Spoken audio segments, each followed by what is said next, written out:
Brutal. Absolutely terrifying. Now, I finally understand why Victoria Harper sent Ethan away beforehand. She must have been afraid of scaring him. You could tell Victoria Harper knew how to fight. Her strength was formidable, and this was her holding back.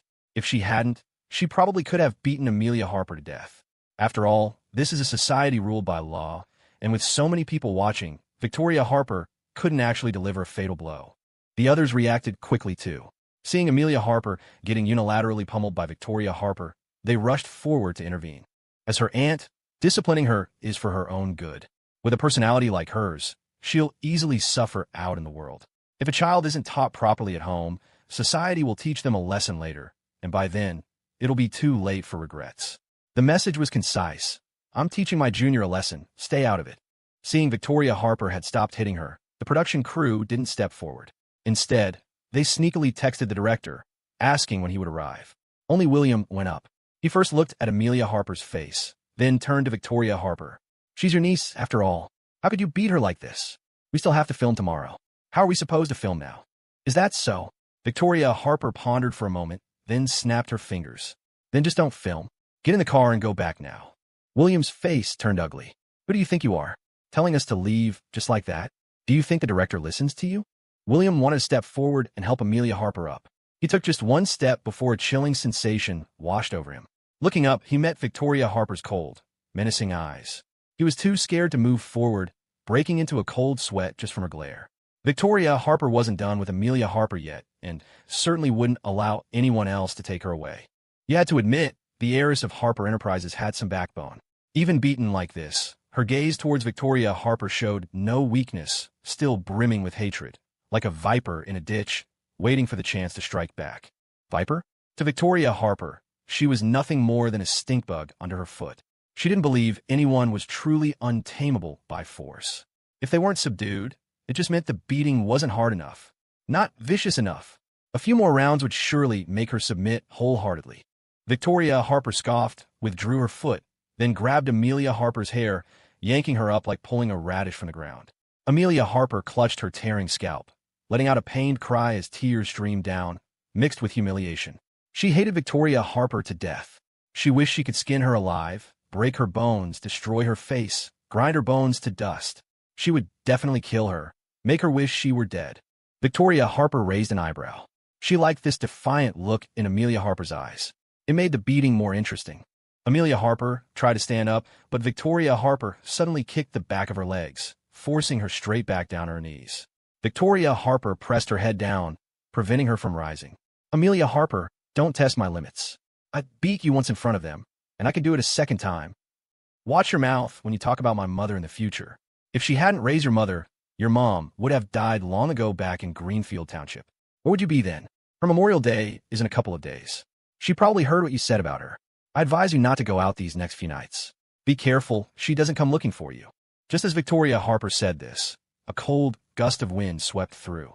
Maybe it was just her oversensitivity, but Amelia Harper felt the chill seep down her neck, and the streetlights seemed to flicker. Amelia Harper's face turned deathly pale, a wave of belated fear washing over her. And Ethan, he's going to be your uncle. Show him some respect when you see him from now on. Amelia Harper gritted her teeth. In your dreams. Victoria Harper laughed. Niece, you really need to change this bad habit of yours. Always wanting what others have while holding on to something yourself. No one will indulge you forever. You've already thrown away the watermelon to pick up sesame seeds. Don't lose the sesame seeds in the end, too. She glanced pointedly at William. Victoria Harper spoke very quietly, in a voice only the two of them could hear. After saying this, Victoria Harper released Amelia Harper's hair, watching her slump to the ground like a pile of mud. Victoria Harper straightened her jacket, dusting it off. Good. Her clothes weren't dirty. She cast a cool glance at the others, seeing flickers of panic on their faces. Someone even took a step back. Luckily, filming had already ended for the day. Otherwise, the good image she had maintained for so long would have crumbled. I'm heading back first. I'll leave this for you to handle. Victoria Harper had only beaten Amelia Harper for about 10 minutes, just the right amount of time. Any longer, and she might have broken a sweat. Victoria Harper jogged back towards Oak Ridge Retreat. As soon as she entered the courtyard, she saw Ethan. Ethan, is it dealt with? Did anything happen? Did she curse you again? All dealt with. Just teaching a junior a lesson. Easy peasy. Victoria Harper walked towards Ethan, holding out her hands. I accidentally hit my hand against the wall just now. Look, it's all red. Plenty of lights have been left on in the courtyard for better filming, so the illumination was good. Ethan looked at Victoria Harper's palm. It really was red. How did you accidentally hit it against the wall? I tripped and lost my balance. Victoria Harper lied without batting an eye, shamelessly seeking comfort. Could you blow on it for me? Blow on it, and it won't hurt so much. Although he was standing in the courtyard, the walls weren't soundproof, and he wasn't deaf. He had heard at least some of the commotion outside. He'd heard Victoria Harper giving Amelia Harper a harsh lesson. So, how her hand got red was self-evident. Ethan didn't expose Victoria Harper's lie. Today was her birthday.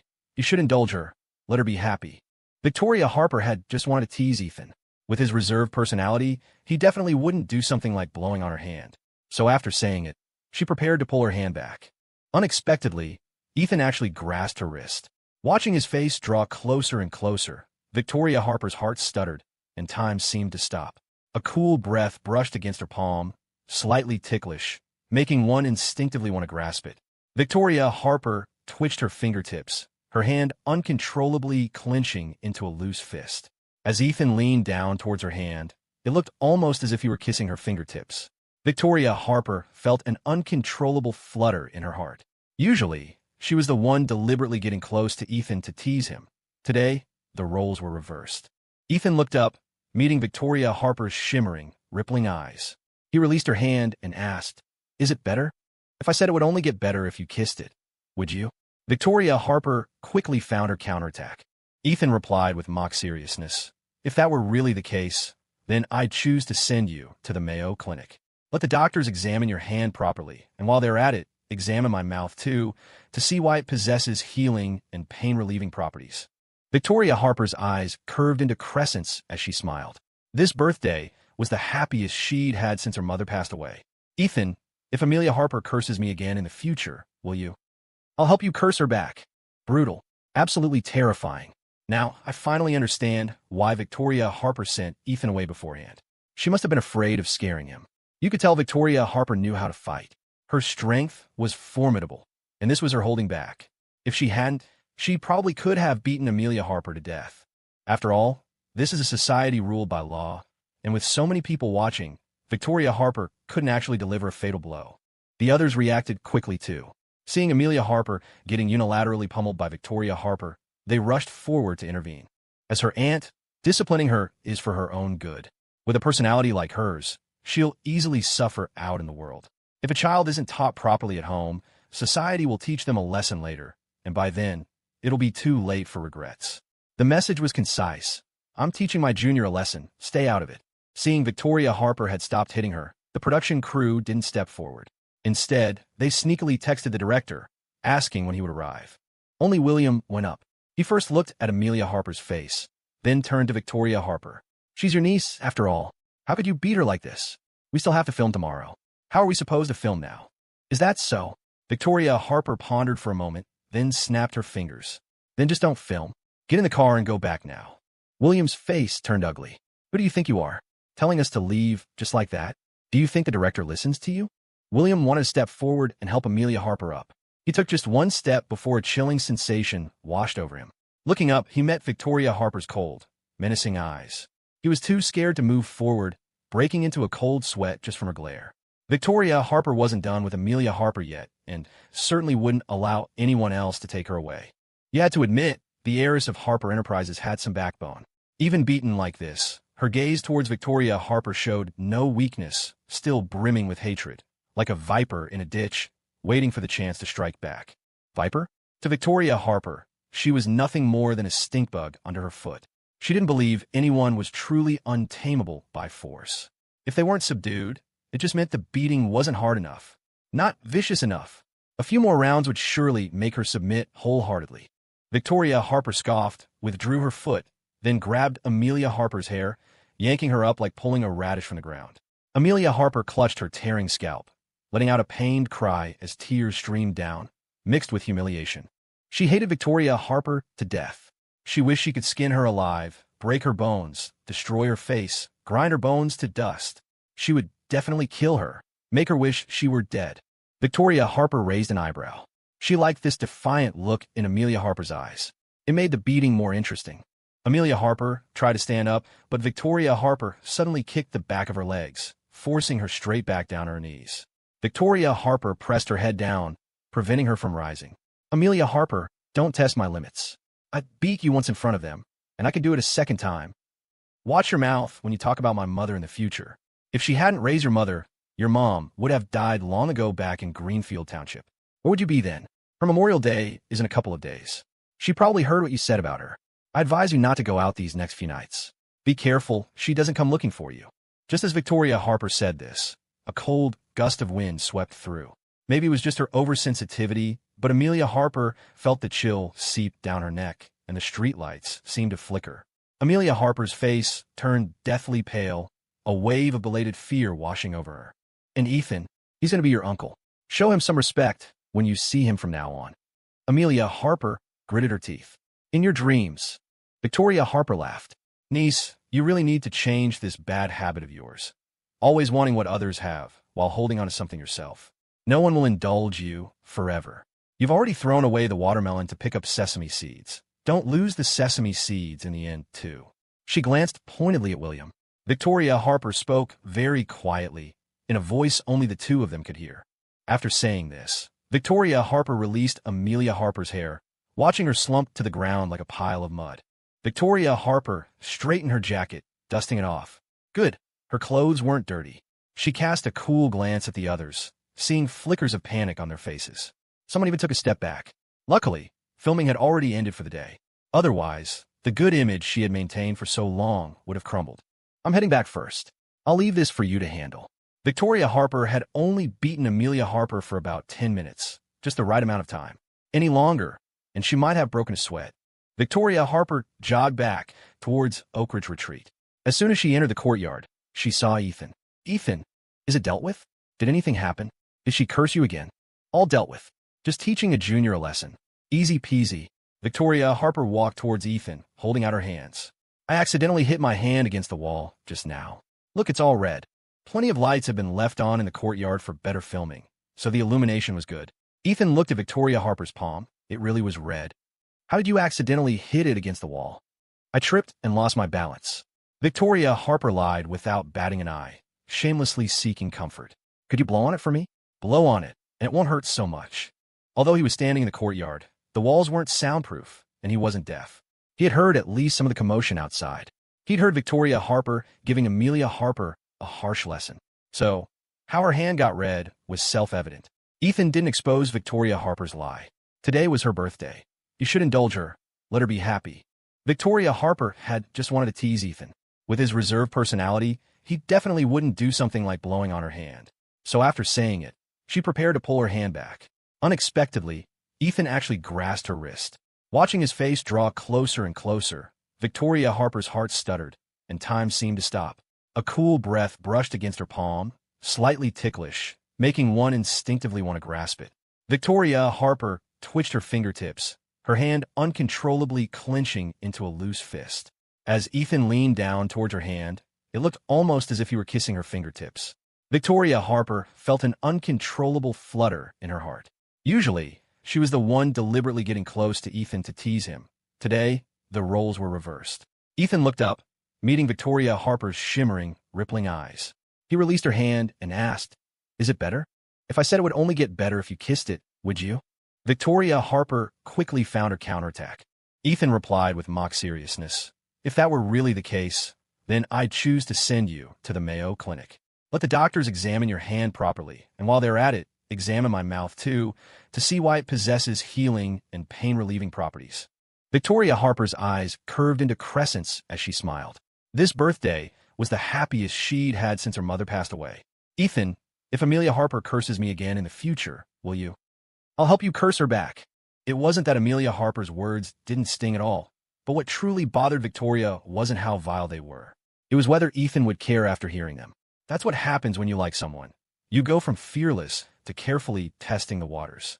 "Those things Amelia Harper said about me, do you believe them?" Ethan answered without a second thought. "No, I don't believe a single word she says." His eyes shone brighter than the moon, the moonlight seemingly piercing through thick fog to barge straight into her heart. Victoria Harper reached up, her fingers brushing against the necklace at her throat. Vicious insults were just noise. You could shut your ears and ignore them, but they didn't solve the underlying problem. Still, it had been a long time since Victoria Harper had felt someone have her back. A warmth spread through her chest, a feeling of solid reassurance. Victoria Harper slipped off the jacket she was wearing. "Your jacket. Here." Ethan took it, the fabric still holding her warmth and a trace of her unique scent. Wasting breath insulting her is pointless. As her elder, teaching her a lesson is perfectly justified. A few more lessons, and she won't dare spout nonsense anymore. If Ethan were the one to discipline her, he'd likely face an online backlash. Victoria Harper couldn't bear that. Ethan couldn't just stand by. He wouldn't normally hit a woman, but if his limits were crossed, he'd resort to the most direct and effective method. Swallowing your anger just makes you grit your teeth. Stepping back only makes you fume more. Violence doesn't solve problems, but damn, it can be satisfying. If Victoria Harper hadn't stopped him earlier, he would have already laid hands on Amelia Harper. Relationships are mutual.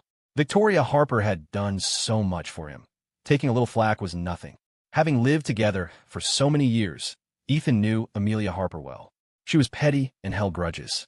She would definitely retaliate for the bad blood tonight. As long as she was on this show, there would be no peace.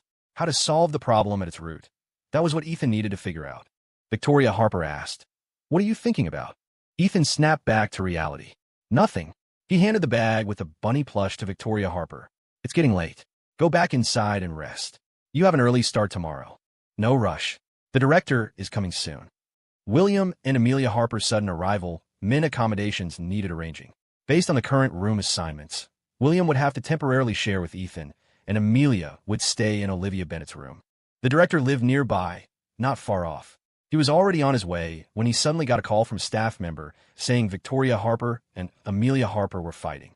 Asking for details, he learned it was Victoria unilaterally teaching Amelia a lesson. The director breathed a sigh of relief. Of course, who could possibly win against Victoria Harper's fighting prowess? Victoria Harper was terrifying when angry. The director hesitated for a moment, then decided to wait a bit longer. Let Victoria get it out of her system first.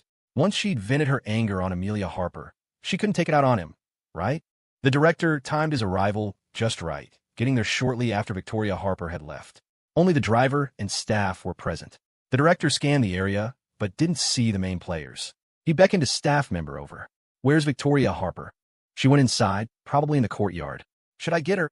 "No rush, no rush." The director asked again, "And Amelia Harper?" William helped her go wash her face. "They should be back soon." Curious, the director asked, "Was it bad?" "Really bad." Who knew Ms. Harper, who usually seems so gentle and gracious, could be so violent when hitting someone? Amelia Harper was completely defenseless. A chill ran down the director's spine as he thought. Gentle and gracious is just a facade, a trick to deceive a certain someone. Although he hadn't seen Victoria slap anyone, he could easily imagine it from the descriptions. He shivered. "Director, should we wake the other guests?" The director shook his head. "It's so late, let's not. Later, just take Amelia Harper directly to knock on Olivia Bennett's door." Olivia Bennett was known for her morning grumpiness. Seeing Amelia might make her hold back a bit. They wouldn't risk poking that bear themselves. As for William, let's just arrange for him to stay with Ethan for tonight. "I'll go get Ethan." As the director started to head inside, the staff member stopped him. "Ethan isn't asleep. He's with Victoria Harper." No one had mentioned this, so the director was completely taken aback. Why would those two be together so late at night? No wonder Victoria Harper had ordered them to pack up the cameras and leave promptly at 8. Turns out she was worried about someone interrupting her date. Amelia Harper got really angry when she saw them together and said a lot of nasty things. That's why Ms. Harper lost her temper and hit her. Serve her right, the director thought privately. The engagement's off. What's there to be angry about? Crazy. Despite his internal snark, the director was secretly pleased. It was risky, but the buzz and ratings were guaranteed. Dating shows these days are all over the place, trying everything. Audiences are tired of the same old, sickeningly sweet romance. This kind of mutual tearing down, arguing, and fighting. That's what satisfies the audience's craving for drama. Amelia Harper splashed cold water on her face. The spots where Victoria Harper had hit her stung fiercely. There was no mirror, but she could feel the redness and swelling. Amelia's face contorted with rage, her jaw clenched so tight she felt she could grind her teeth to dust. William held a light for her nearby, careful not to stare directly at her face. He suggested, Amelia Harper, maybe we should go to the Mayo Clinic? We can come back after you've rested. No. She turned her head to look at William. Is my face really scary right now? William's eyes flickered away. Amelia bit her lip, the two photos Victoria Harper had taken flashing in her mind. Her face now must be even worse. When she was hitting me, why didn't you help? With a man's help, she wouldn't have been beaten so badly by Victoria Harper. But what was William doing then? Standing there woodenly, watching as Victoria forced her to kneel on the ground. He was worse than even Ethan. At least Ethan knew how to curse back, how to stand up and protect Victoria Harper. Thinking back on the past 3 years, that protection should have been hers. William panicked internally but forced a calm expression, channeling the acting skills of a second male lead in an idol drama. Amelia Harper, I'm so sorry. It all happened so fast I didn't react in time. You know how much has been going on with the Johnson family lately. I'm not just looking after Margaret Johnson. I'm also going to the Mayo Clinic to care for Richard Johnson. I haven't had any real rest, just slept a bit in the car. I was a bit out of it. Don't worry, from now on, I'll be here. I won't let Victoria Harper bully you like this. I'll stand in front of you and protect you. Amelia's head throbbed, listening to him, her irritation mounting with no outlet.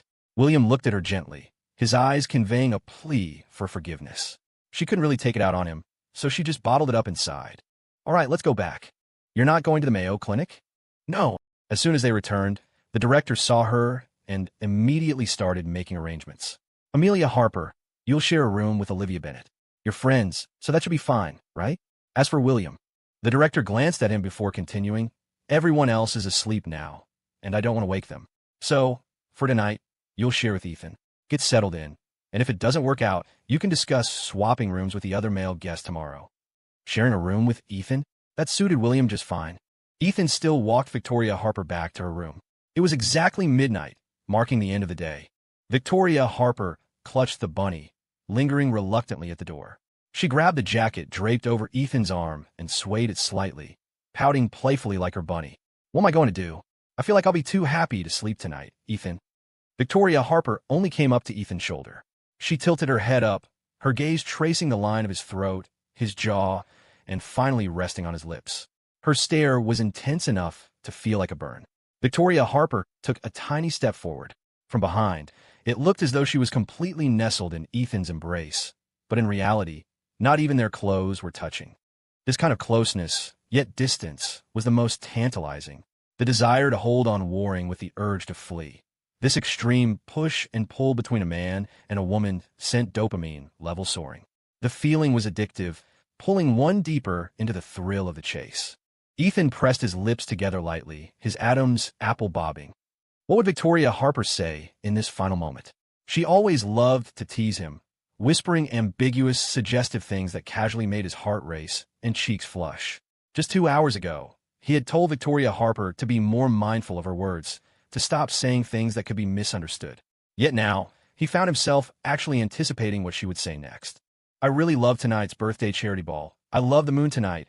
I loved watching the fireflies with you. I love the apple crumble you made. I love the little bunny you gave me. I love this necklace you bought me. And Victoria Harper rose onto her tiptoes, leaning close to his ear. Tom Ingrelet. The last phrase made Ethan pause.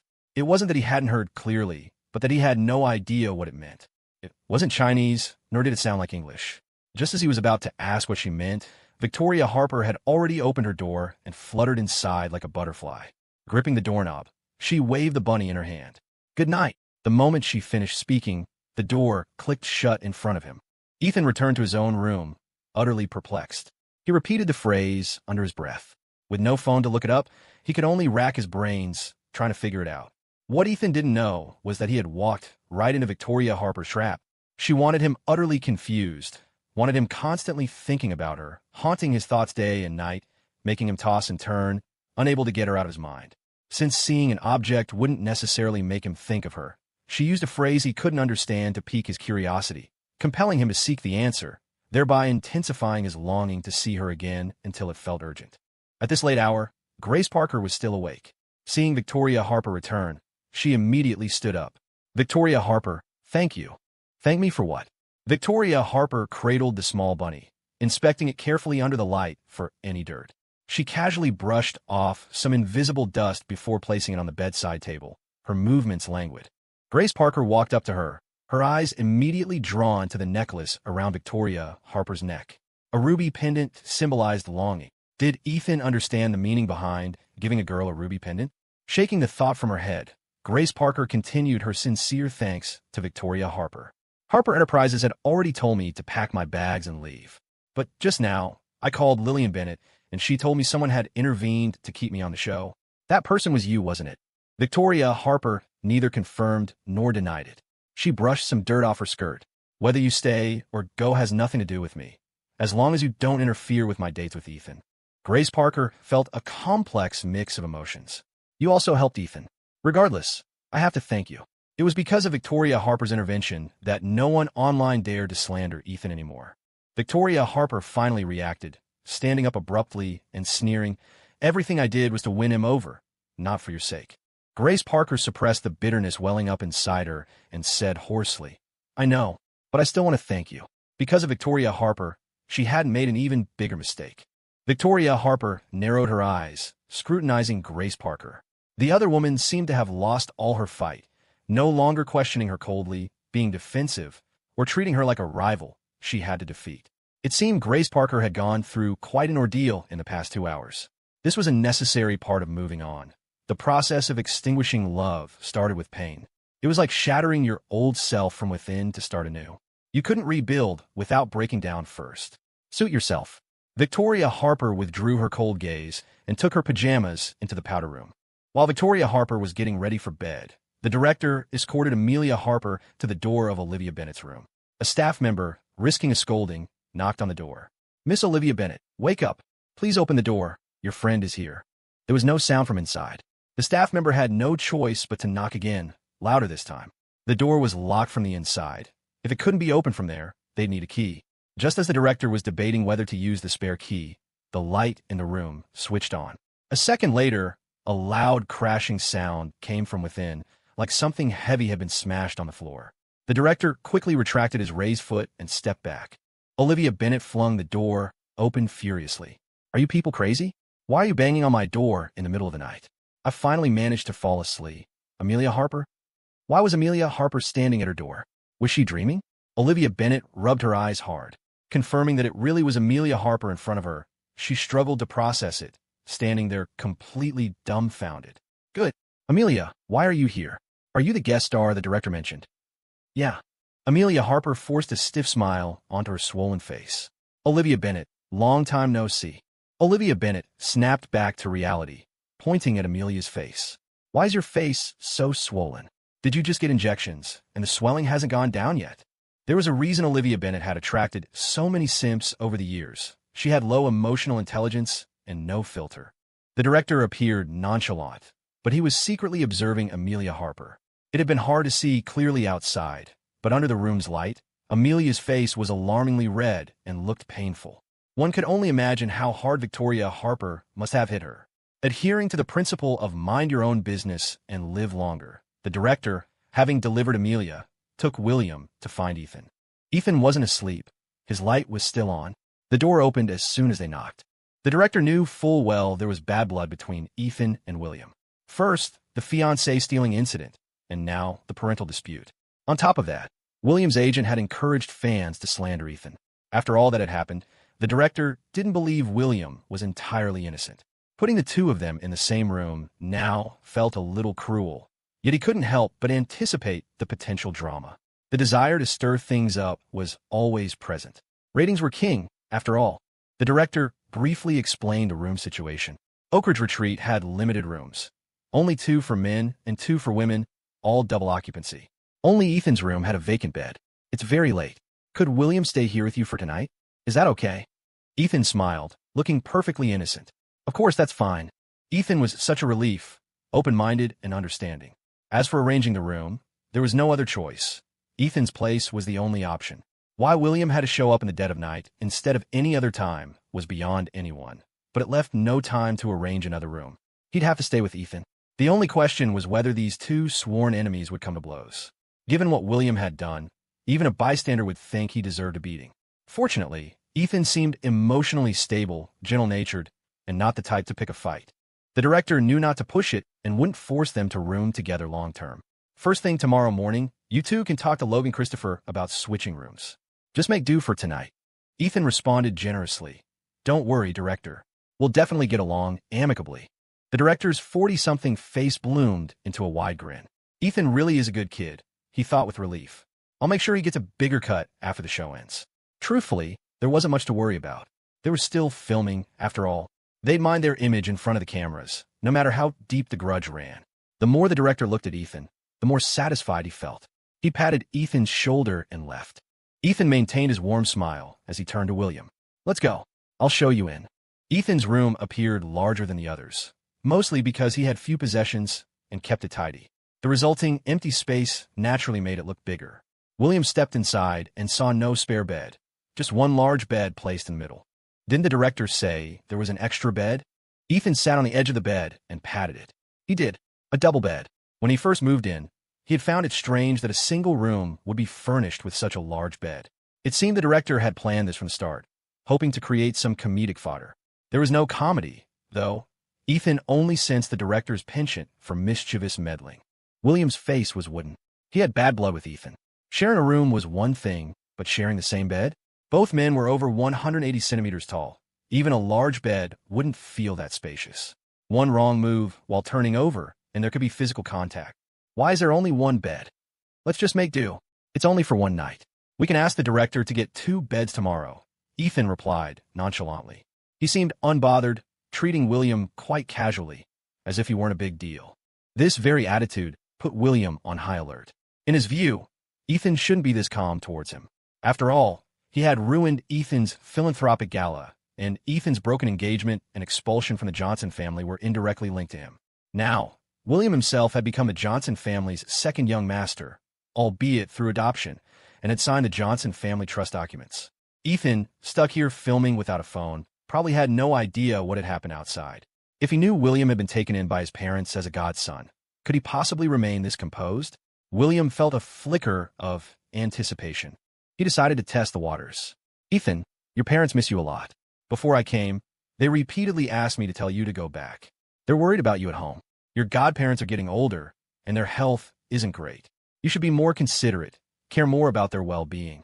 No parents don't love their child. You shouldn't hold a grudge against them anymore. Ethan found this rather amusing, but kept his expression neutral. Let's not discuss outside matters during the show. It's getting late, and I have to wake up early tomorrow to cook. I'm going to sleep first. He quickly splashed his face with cold water, rinsed his feet, and got into bed. William stood beside the bed. You're sleeping, so what about me? The thought of sleeping in the same bed as Ethan made his skin crawl. This wasn't his first time seeing Ethan. Shortly after returning to the country, he'd heard about Amelia's clingy fiancé. He first saw Ethan at that philanthropic gala. Ethan, as one of the organizers, sat in the front row, looking glorious and successful at the time, making William, stuck in the back row, grit his teeth with jealousy. They had seen each other a few times after that. William had tried to approach him, wanting to flaunt his past with Amelia, but never found the chance. Ethan probably knew he existed, but simply hadn't paid him any mind. The son of a driver, even one who had carved out a path in Hollywood and become a popular young actor. An actor was just an actor, a commodity packaged by capitalists, easily dismissed. But things are different now. William looked at Ethan, who had already closed his eyes, seemingly asleep. The man he once looked down upon had now effectively usurped his place. William started unpacking his luggage, deliberately making loud noises to disturb Ethan. But no matter how much racket he made, Ethan lay motionless in bed, apparently deep in slumber. William muttered contemptuously, "Sleeps like a log." He took his clothes to wash up outside. By the time he finished, it was nearly 2 a.m. After a hot shower, fatigue washed over him. He hadn't rested properly these past 2 days. Richard Johnson was one thing. Losing his manhood had driven him mad, but Margaret Johnson was inherently crazy. Running back and forth to look after the 2 lunatics had frayed William's nerves. Arriving here felt like escaping a cage. His whole body relaxed. Clearly, that money wasn't easy to earn. If only Margaret and Richard Johnson would just die quickly. Why weren't they dead yet?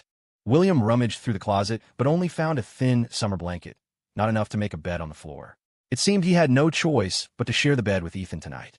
Tomorrow, he absolutely had to get the director to change the beds.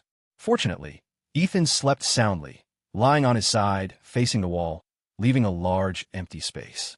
After a moment's hesitation, William got into bed. He was utterly exhausted, feeling like he could fall asleep the moment he closed his eyes. William checked the time. 2:30 a.m. He leaned towards the edge of the bed, turned off the light, lay flat on his back, and closed his eyes. Less than half a minute later, he was asleep. Perhaps due to extreme fatigue, he began to snore. In the darkness, Ethan's eyes snapped open. He slowly turned to look at William beside him, a dangerous glint flashing in his dark eyes. He sat up silently, then lunged abruptly at William, throwing the blanket over his head and unleashing a barrage of muffled, vicious blows. His fists flew with startling force, each punch landing solidly. William, jolted awake from his fresh sleep, felt his soul nearly leave his body. He cried out in shock and tried to fight back, but the blanket pinned him down, making it impossible to struggle. A hoarse, strained sound escaped his throat. "Ethan, stop hitting me, damn it." Ethan remained silent, moving like someone sleepwalking, completely unresponsive, his fists rising and falling in a relentless rhythm. William turned out to be even less resilient than expected. At first, he managed to scream curses, threatening Ethan that he was dead meat. But less than 20 minutes into the beating, he started begging for mercy. Ethan used precise force, careful not to inflict lethal damage, targeting pressure points to cause excruciating pain designed to last for days. Pain that wouldn't even show up on a Mayo Clinic checkup. Gradually, William's voice grew weaker, eventually fading into silence. Ethan hit him a few more times to make sure he wasn't faking it, then kicked him off the bed. The bed was free now, much more comfortable sleeping this way. Ethan glanced at William crumpled on the floor, sneered, and closed his eyes. It was already 3 a.m. Ethan had an internal clock. No matter how late he went to sleep, he'd be up by 6 a.m. sharp. When he got up, William was still out cold, curled up under the bed in the same position he'd landed in last night. Ethan stretched his limbs and casually stepped over William's head. Breakfast this morning was oatmeal with bacon bits. Southerners typically favored fine dried noodles, often prepared simply as yanchun noodles, a plain broth which took less than 20 minutes to cook. Ethan first went to the small vegetable patch in the yard to pick some fresh leafy greens. Then, using ingredients from the fridge, he made scrambled eggs with tomatoes to use as a topping for the noodles. He'd cook the rest when the others woke up. After finishing the prep work, Ethan went into the yard to practice his martial arts, just like any other morning. He was halfway through his routine when Victoria emerged. "Up so early?" "Yeah," Ethan replied distractedly. His practice was clearly off this morning. His mind kept replaying the cryptic sentence Victoria had uttered when she came into his room last night. What on earth did she mean? Ethan asked directly. "What did you mean by what you said last night?" Victoria feigned mystery. "Oh, that? Take a guess." As if he could possibly guess. Victoria was dressed in casual wear today. The ruby pendant Ethan had given her resting against her collarbone. She watched him for a while, then tentatively started mimicking his movements, trying to follow along. When she got stuck, she called out, "Teacher Ethan, Teacher Ethan, I can't quite get this move. Can you teach me?" Viewers in the Twitch chat immediately spammed comments about how good they looked together. Some also noticed the ruby pendant. Speculation ran wild. Why hadn't she worn it before? Could one of the male guests have given it to her? Some guessed Logan, remembering his date with Victoria yesterday. Others suspected Ethan, recalling someone seeing him sneak into the mall.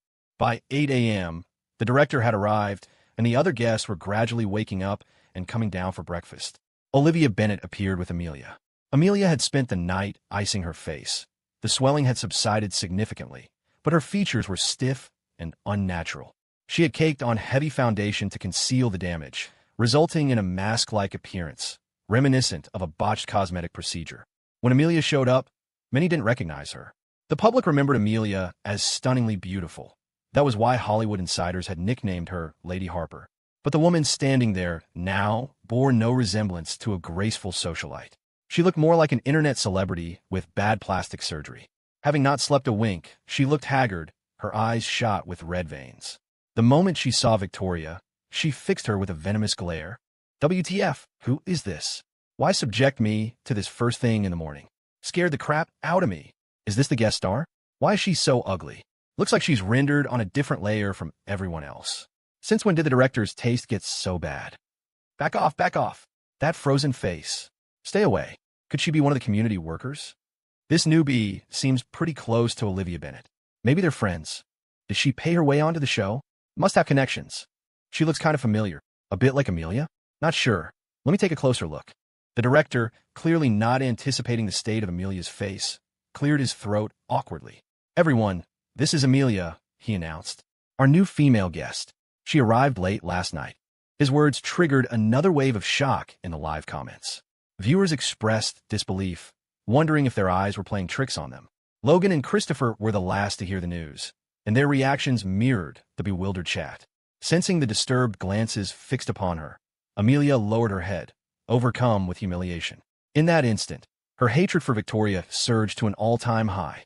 Christopher spoke up. "So, all the female guests are here. What about the male guest?" Right? There was still a male guest unaccounted for. The live comments were already buzzing with theories. If Amelia's here, William must be too, right? They just got engaged. How can they be so shameless, showing up right in front of Ethan? If I were Ethan, I'd quit the show right now. Could Amelia's face, could she have been hit? Increasingly, viewers in the chat were piecing together the likely truth. The director turned to Ethan. "Ethan, where's William?" "Probably still sleeping," Ethan replied nonchalantly. Victoria looked surprised. "But isn't there only one bed in your room? How could William be staying with you?" "There's only one bed," Ethan confirmed, "but my room is spacious. He slept on the floor last night." Wouldn't the director know if there were spare blankets or bedding in the room? What could William have possibly used to make a bed on the floor? Had something happened? Ethan continued smoothly. "I went to bed around 1 a.m. William was still awake then. When I got up this morning, I found him lying on the floor. Maybe he just didn't like the idea of sharing a bed with me." Victoria, standing closest to him, caught the flicker of cunning mischief in his eyes. Clearly, something very interesting had transpired last night. The director dispatched a community worker to wake William. A short while later, the worker emerged, practically carrying a stumbling William. William's face was deathly pale. He clutched his lower back, limping heavily. His face was in better condition than Amelia's, marked only by a noticeable lump on his forehead. Already looking unwell, his complexion turned even ghastlier when he saw Ethan. Last night, Ethan's attack had felt utterly ruthless. William had almost suffocated multiple times, desperately wanting to cry for help, but his mouth had been smothered by the heavy, cold bedding. When he finally regained consciousness, daylight streamed in. He was lying on the frigid floor, Ethan nowhere in sight. William couldn't fathom that Ethan would actually attack him, right here on the show, and with such brutality. He could barely stand. Every bone in his body felt shattered. He glared at Ethan, his eyes burning with a hatred so intense it felt like he wanted to run him through with a knife. Ethan maintained an expression of perfect innocence. "What happened to you?" the director asked, concerned. "Are you sick?" William's hands trembled with rage. He jabbed a finger towards Ethan. "It was Ethan. He beat me up last night, after I fell asleep. Then he kicked me off the bed. I'm in agony. I demand to go to the Mayo Clinic to have my injuries documented." Before Ethan could utter a word, Grace Parker, who was standing nearby, stepped forward defensively. "That's impossible. Ethan wouldn't hit anyone." "Why not?" William retorted. "Look at me. I have injuries." He yanked up his shirt, then stared down in disbelief. There wasn't a single bruise on his stomach. How was that possible? Ethan had struck him with such vicious force last night. How could I not be hurt? William searched himself for ages before finally finding a bruise on his side. Pointing at it, he declared, This is where he hit me. Looks like you bumped into something yourself and are just trying to frame Ethan." Grace Parker shot back. Provoked, William retorted, "Why would I frame him?" Grace Parker scoffed, her voice dripping with sarcasm. "Isn't framing Ethan your favorite pastime? Need a reminder? Should we pull up the lawyer's letters and court summons with your name plastered all over them? That's defamation, William, with plenty of proof." "Yeah, exactly. You're definitely framing Ethan. Everyone knows Ethan's got a good temper. Why would he hit you on the show? You must have hurt yourself. You're just awful. Framing him online wasn't enough. Now you're doing it right here? Are you even human?" Olivia Bennett wholeheartedly agreed with Grace, stepping forward to add her 2 cents, completely oblivious to Amelia's darkening expression nearby. William's already pale face flushed red, then drained white again, the rapid shifts almost comical. He glared venomously at Ethan, who looked infuriatingly relaxed across from him, wishing he could charge over and stab him. "We'll see if I'm framing him or not. Let's go to the Mayo Clinic and get me checked out," William insisted. He refused to believe they wouldn't find something wrong, not with how much his body ached. "Fine." Victoria, silent until now, suddenly spoke up, casually twisting a strand of hair around her finger.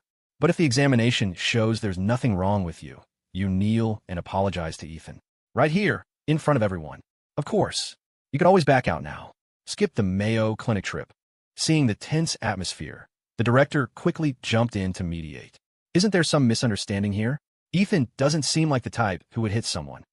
William had been hesitating, but goaded by their relentless comments, he snapped, "Fine, let's go to the Mayo Clinic right now. And if they find something wrong, Ethan has to pay me damages and apologize." On his knees, Victoria turned to the director. "Director, please arrange transportation. We're going to the main Mayo Clinic campus in Rosewood City right now. We need to get William thoroughly checked out, so he can't accuse us of bribing the doctors later." She hadn't just called his bluff, she'd cut off any retreat. William, so sure of himself moments ago, suddenly felt like he was being railroaded straight into the lion's den. Panic fluttered in his chest. Maybe Ethan had hit him harder than he thought last night. He suddenly felt dizzy, nauseous even. Ethan must have given him a concussion. Yes, the Mayo Clinic would definitely detect that. Confidence surged back in an instant. William gritted his teeth. "All right, let's go now." The director had no choice but to halt the day's planned activities and escort the group to the Mayo Clinic. The Twitch chat, naturally, loved the drama. Ethan's not that stupid, is he? Why would he beat up William during filming? Even if they hate each other, and William totally deserves it. William's framed Ethan before, hasn't he? Classic move. Stealing his fiancée, stealing his parents. Okay, maybe Ethan's better off without them, but William's methods are still slimy AF. Everyone says Ethan didn't hit him, but William doesn't look like he's faking. "Dude, I ran 12:42, 74 miles the other day, and looked worse than that. Nobody accused me of getting beaten up." Faced with tears of joy. "Stop fighting, LOL. We'll know the truth soon enough." William had expected some support from the Twitch chat, but scrolling through, he saw mostly insults. Some viewers even argued that if Ethan had hit him, William deserved it after everything he'd pulled. Hitting him once was getting off easy, they said, demanding compensation and an apology on top of it? The nerve. Clearly not the sharpest tool in the shed, but full of himself. William had hoped the Mayo Clinic trip would spook Ethan, but Ethan seemed completely unfazed during the ride, chatting casually with Victoria beside him and Grace Parker behind. Everyone else clustered near Ethan, leaving William isolated in a back corner. William had already seen back in the observation lounge how effortlessly Ethan drew people in. Grace Parker was his childhood sweetheart. Victoria was openly pursuing him for a date, and even Olivia Bennet seemed to be vying for his attention. William couldn't fathom the appeal. Strip away the Johnson family name, and Ethan was nothing, a complete nobody. If they knew Ethan had killed his own sister with his bare hands, that he'd been a murderer since childhood, that he'd driven his own mother mad, would they still fawn over him then? The way Ethan had attacked him last night, that viciousness, it screamed violence. Once they reached the Mayo Clinic, Ethan's facade would shatter. Olivia Bennet boarded the vehicle, instinctively scanning for Ethan, but before she could even sit down, Amelia yanked her back out and steered her towards a different car. Amelia asked frostily, "Why were you defending Ethan back there?" Olivia Bennet blinked, looking bewildered. "I wasn't defending him. I was just stating the facts. You wouldn't want me to lie, would you? Besides, you saw William yourself. He barely had a scratch on him, just that bump on his forehead. He probably just hit his head on something. I know William. He wouldn't lie about something like this. Not here." A tiny, almost invisible twitch pulled at the corner of Olivia Bennet's mouth. And Ethan wouldn't lie about it, either. Amelia reacted as if stung, raising her voice. "How well do you know Ethan?" "I was with him for 3 years. You've known him for what, a few days? And you're already defending him?" Olivia Bennet replied calmly. "Maybe I don't know him as well as you do, but I trust what I see. And in those 3 years, Ethan never wronged you. But you spread rumors on Twitter, calling him a simp." "I wasn't the one spreading rumors on Twitter. It was Benjamin Harper, and Ethan's father. They did it for Harper Enterprises. If Ethan hadn't suddenly called off the engagement, none of this would have happened." Olivia Bennet frowned, her gaze filled with confusion as she looked at Amelia, as if seeing her clearly for the first time. "You approached William at the philanthropic gala. Why shouldn't he have called off the engagement? And you expect me to believe you knew nothing about the rumors Benjamin Harper was spreading?" "Olivia Bennet, weren't you the one who kept saying William and I were perfect together? That Ethan was nothing compared to him? Weren't you the one telling me to dump Ethan? You played a part in how things ended between Ethan and me. So don't you dare act blameless. Why do you have to question me? How many times did you trash Ethan when you talked to me? And now you're defending him? What's going on? Have you developed feelings for him? Or did you fall for him while he and I were still together? Is that why you deliberately badmouthed him to me? Trying to drive a wedge between us, just waiting for us to break up so you could swoop in? You know that saying, Keep your friends close and your enemies closer. Maybe it should be watch out for backstabbing best friends. The kind like you, always looking for an opening, ready to steal someone's man. Olivia Bennet, never quick with comebacks, felt her eyes sting with angry tears under Amelia's rapid-fire accusations. I don't have feelings for Ethan, she insisted stubbornly, and I never try to break you two up. You'd better hope you didn't. Stay away from him from now on, or you'll be labeled a homewrecker for good. Amelia's tone softened slightly. Olivia, listen, we're supposed to be best friends. Anything, or anyone, that threatens our friendship is garbage, understand? Beware of fire, beware of thieves, beware of your best friend. Hearing those words, an intense wave of shame washed over Olivia Bennet. She lowered her head, digging her nails fiercely into her palm. For the first time, Olivia Bennet truly hated herself. Why did she have to say those awful things to Ethan back then? Judging him so superficially, dismissing him as worthless, even saying he wasn't good enough for Amelia Harper, when clearly Amelia Harper wasn't good enough for him. Ethan had said he didn't care, but deep down, he must have resented her, right? That's probably why he acted so indifferent when he saw her on a date with Christopher Foster. After arriving at the Mayo Clinic, everyone gathered. The shift between Olivia Bennet and Amelia Harper was palpable. The others didn't know Olivia had nearly gotten into a fight with Amelia over Ethan.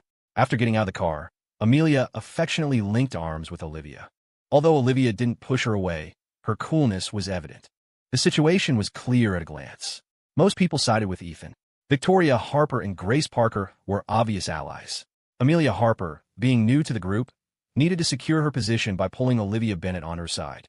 Amelia had already sensed Olivia's interest in Ethan back in the observation lounge, and here, her subtle feelings were even more apparent. She hadn't expected Olivia Bennet to fall for Ethan.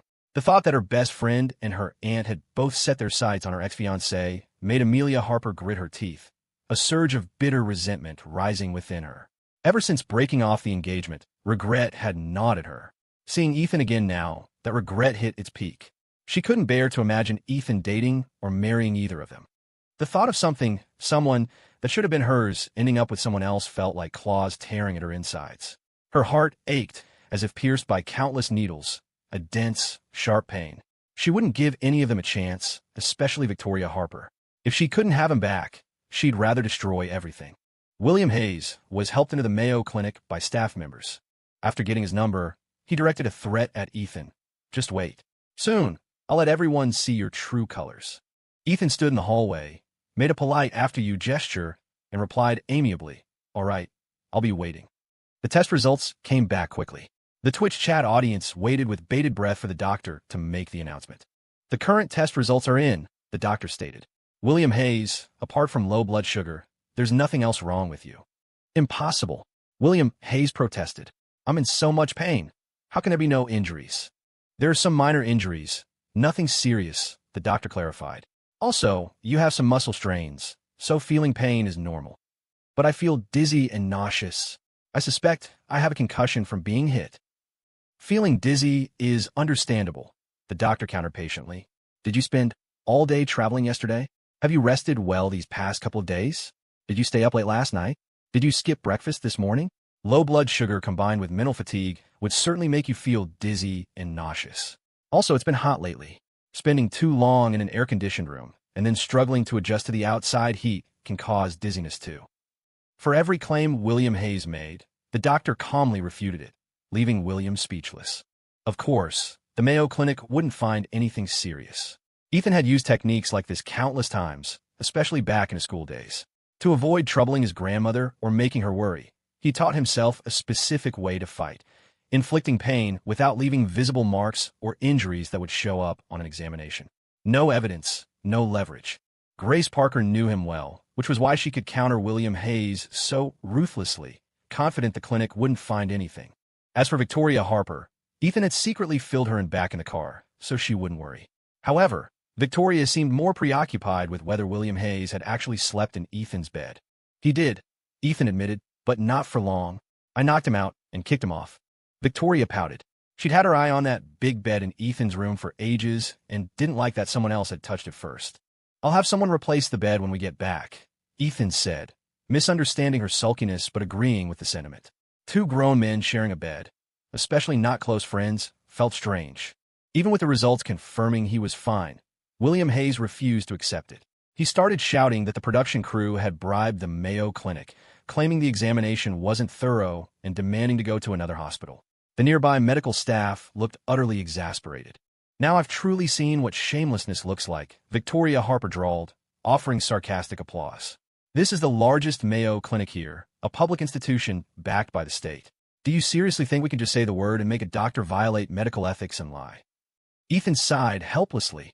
"William Hayes, slandering me is one thing, but how can you slander the doctor here?"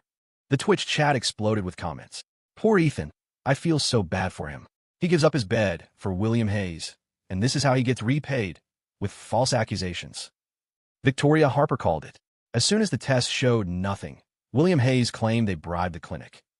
William Hayes is such a sore loser. Ethan must feel so trapped. He joined this reality show to get away from this crazy couple, and he still couldn't escape. Falsely accused on day one. If I were Ethan, I would have snapped and decked by now. Provoked by the chat and the others, William Hayes lost his temper, lunging towards Ethan. "Ethan, how can you be such a goddamn fake?" This was exactly the kind of scene the show's director wanted to avoid. To prevent further disturbance to the clinic's patients, he quickly had staff escort William Hayes outside. The director glanced at the Twitch stream. The chat was flooded with William Hayes kneel and apologize. Therefore, the moment they stepped outside the Mayo Clinic, Victoria Harper didn't hesitate. She kicked William Hayes squarely. "The results are in. You have no serious injuries. Kneel and apologize." William Hayes stood stubbornly. Victoria sneered. "Feeling energetic enough to hit someone now, are we? This morning you couldn't even walk without help. Truly an actor. What score would you give his performance, Grace Parker?" Grace Parker smiled. 1 point, perhaps, for sheer shamelessness. William Hayes was utterly humiliated. He joined the show hoping to salvage some dignity, only to fall flat on his face on the very first day. Not only were Victoria and Grace mocking him, but the Twitch audience was laughing too. He imagined even the observers back in the lounge were laughing at his audacity. "Hurry up and kneel," Victoria urged impatiently. "Apologize so we can get back to our tasks. We don't have time to waste on you." Unable to voice his own bitterness, William Hayes looked pleadingly at Amelia Harper. It wasn't that Amelia didn't want to step in, but she struggled to find the right words. Finally, after composing herself, she approached Ethan. "Ethan," she began, "I apologize on William Hayes' behalf. He's probably just exhausted from the past few days, maybe mistaking dreams for reality. Could you perhaps, for my sake, forgive him this once?" "Amelia Harper," Ethan cut in coolly, "maybe you should go back to the car and take a good look in a mirror." Amelia frowned, but remained silent, sensing he wasn't finished. Ethan looked directly into her eyes. "Frankly, that face of yours is quite ugly. I have no desire to give it any consideration." How dare Amelia Harper say something like that? Talking about face? How much is her face worth? If I were Ethan Johnson, I'd puke just looking at her silicone face. Face? She should take a piss and look at her own reflection. Maybe she doesn't need a piss? If not, I'll do it for her. My piss is clearer. She'll see herself better. Amelia Harper, under immense pressure, spoke with extreme difficulty. "Could you, for the sake of the 3 years we knew each other, not make William Hayes kneel? He's a public figure, after all. Are you even listening to yourself?" Ethan Johnson retorted, his voice steady. "He's a public figure? Then why didn't he remember he was a public figure when he was spreading rumors and slandering me? Luckily, the Mayo Clinic cleared my name this time. Otherwise, I wouldn't have been able to wash myself clean even if I jumped into the Yellow River." He continued, "As for the sake you mentioned, I'm ashamed of the 3 years I spent with you. If I could, I wish I had never met you." All color drained from Amelia Harper's face. Her tightly clenched fists loosened weakly. Every word from Ethan Johnson felt like a needle piercing her eardrums, leaving a buzzing sound. For a long moment, Amelia couldn't speak, feeling as though her soul had left her body. The mocking gazes around her made her wish she could find a crack in the ground to crawl into. She could clearly analyze that Ethan's words weren't spoken in anger. His current disgust for her was as intense as his past affection had been. Words truly were a double-edged sword, sweet as honey when spoken kindly, but like a knife that could leave you bleeding when expressing hatred. Amelia didn't know what expression to wear. In Ethan Johnson's eyes, she was now hideous, a venomous, black-hearted woman. Ethan Johnson walked up to William Hayes, his tone light and casual. "Kneel." William Hayes's eyes nearly burst from their sockets with rage, but he refused to kneel. "You don't listen when I talk nicely, so you're forcing me to use special methods. Is that it?" Ethan Johnson reached out and patted William Hayes's left shoulder, as if brushing off dust. The next second, he pressed down hard like flipping a switch. William Hayes felt a jolt, like an electric shock combined with dislocation, shoot through his left arm, pain and numbness simultaneously. He instinctively tried to bend his knees and dodge, but Ethan pressed down even harder. Already in pain and unsteady on his feet, William was easily forced to his knees by Ethan's single hand. William's eyes widened. He instinctively tried to stand up, but found he couldn't move. For the sake of managing his image and looking good on camera, William Hayes strictly controlled his diet, relying solely on not eating to lose weight without doing any strength training. As a result, his physical condition was poor, and his strength was no match for Ethan Johnson's. Ethan held him down with one hand as easily as pinning down a boiled chicken. William strained until his face turned beet red, but he couldn't budge Ethan's hand. I agreed when you wanted to come to the Mayo Clinic for a checkup. Now that the results are out, you want to deny them? Do you think I'm easy to mess with? No one had expected Ethan Johnson to physically force William Hayes to kneel on the ground. Ethan Johnson wore a smile, still looking amiable, but a closer look revealed a terrifying depth in his eyes. Everyone present, along with the viewers in the Twitch chat, was stunned by the scene, feeling as if they were seeing Ethan Johnson for the first time. Ethan had always given the impression of being good-tempered, never losing his cool, as if nothing could affect him. To put it nicely, he had a good personality. To put it bluntly, he seemed like a pushover. He hadn't gotten angry when his fiancée ran off. He'd seemed indifferent when framed by Harper Enterprises, and he hadn't shown any reaction even when his own parents abandoned him to adopt William Hayes as their godson. William Hayes had thought Ethan Johnson was a soft target he could manipulate easily. Only today did he realize Ethan was a hard stone disguised as foam. Unable to stand up, William Hayes finally gave up resisting. He glared venomously at Ethan Johnson, secretly vowing that he would make Ethan pay back today's humiliation tenfold, 100-fold, in the future. Ethan Johnson patted his head lightly, like petting a dog. Since you've kneeled, I'll forgive you. I hope you learn your lesson and stop twisting the truth to frame me. The director, having seen his share of dramatic situations, quickly stepped in now that Ethan had spoken. Let's just move past this, everyone. Don't dwell on it. Ethan Johnson lowered his hand and turned to the director. Director, how should the rooms be arranged next? I'd actually be quite happy to share a room with William Hayes. William Hayes, who had just been helped up and hadn't even steadied himself, staggered upon hearing Ethan's words and exclaimed vehemently, I don't want to share a room with him.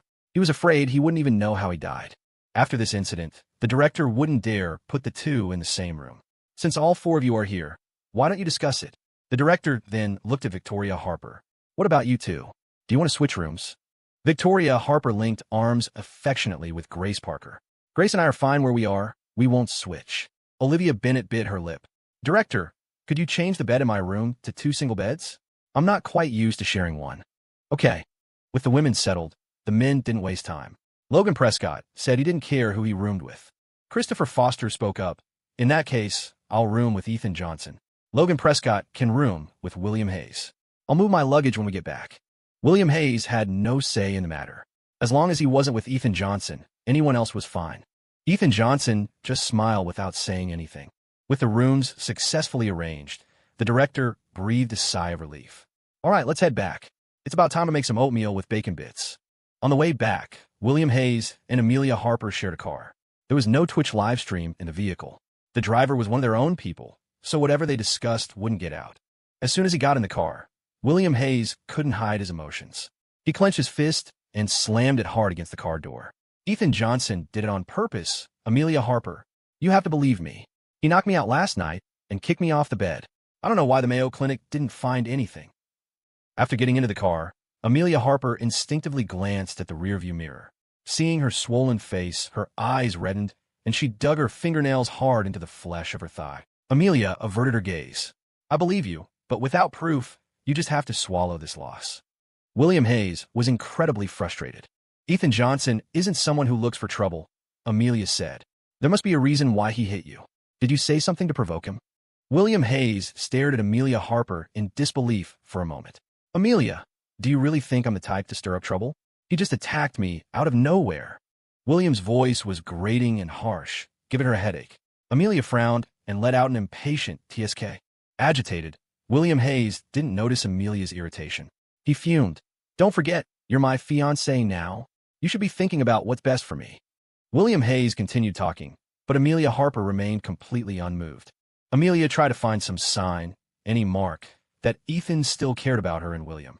For instance, did Ethan suddenly hit William for her? Was he still hung up on her running out on their wedding? Was he jealous that she was now engaged to William? Would seeing her with William make him feel resentful? Just like her. The more Amelia acted like she didn't care, the angrier William became.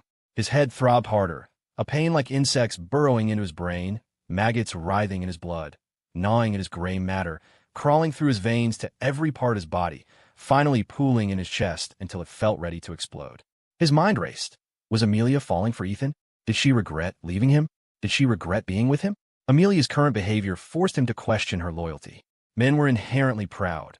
He used to look down on Ethan, and now it seemed it was his turn.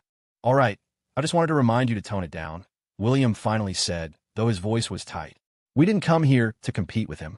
Don't forget you still have a case hanging over you.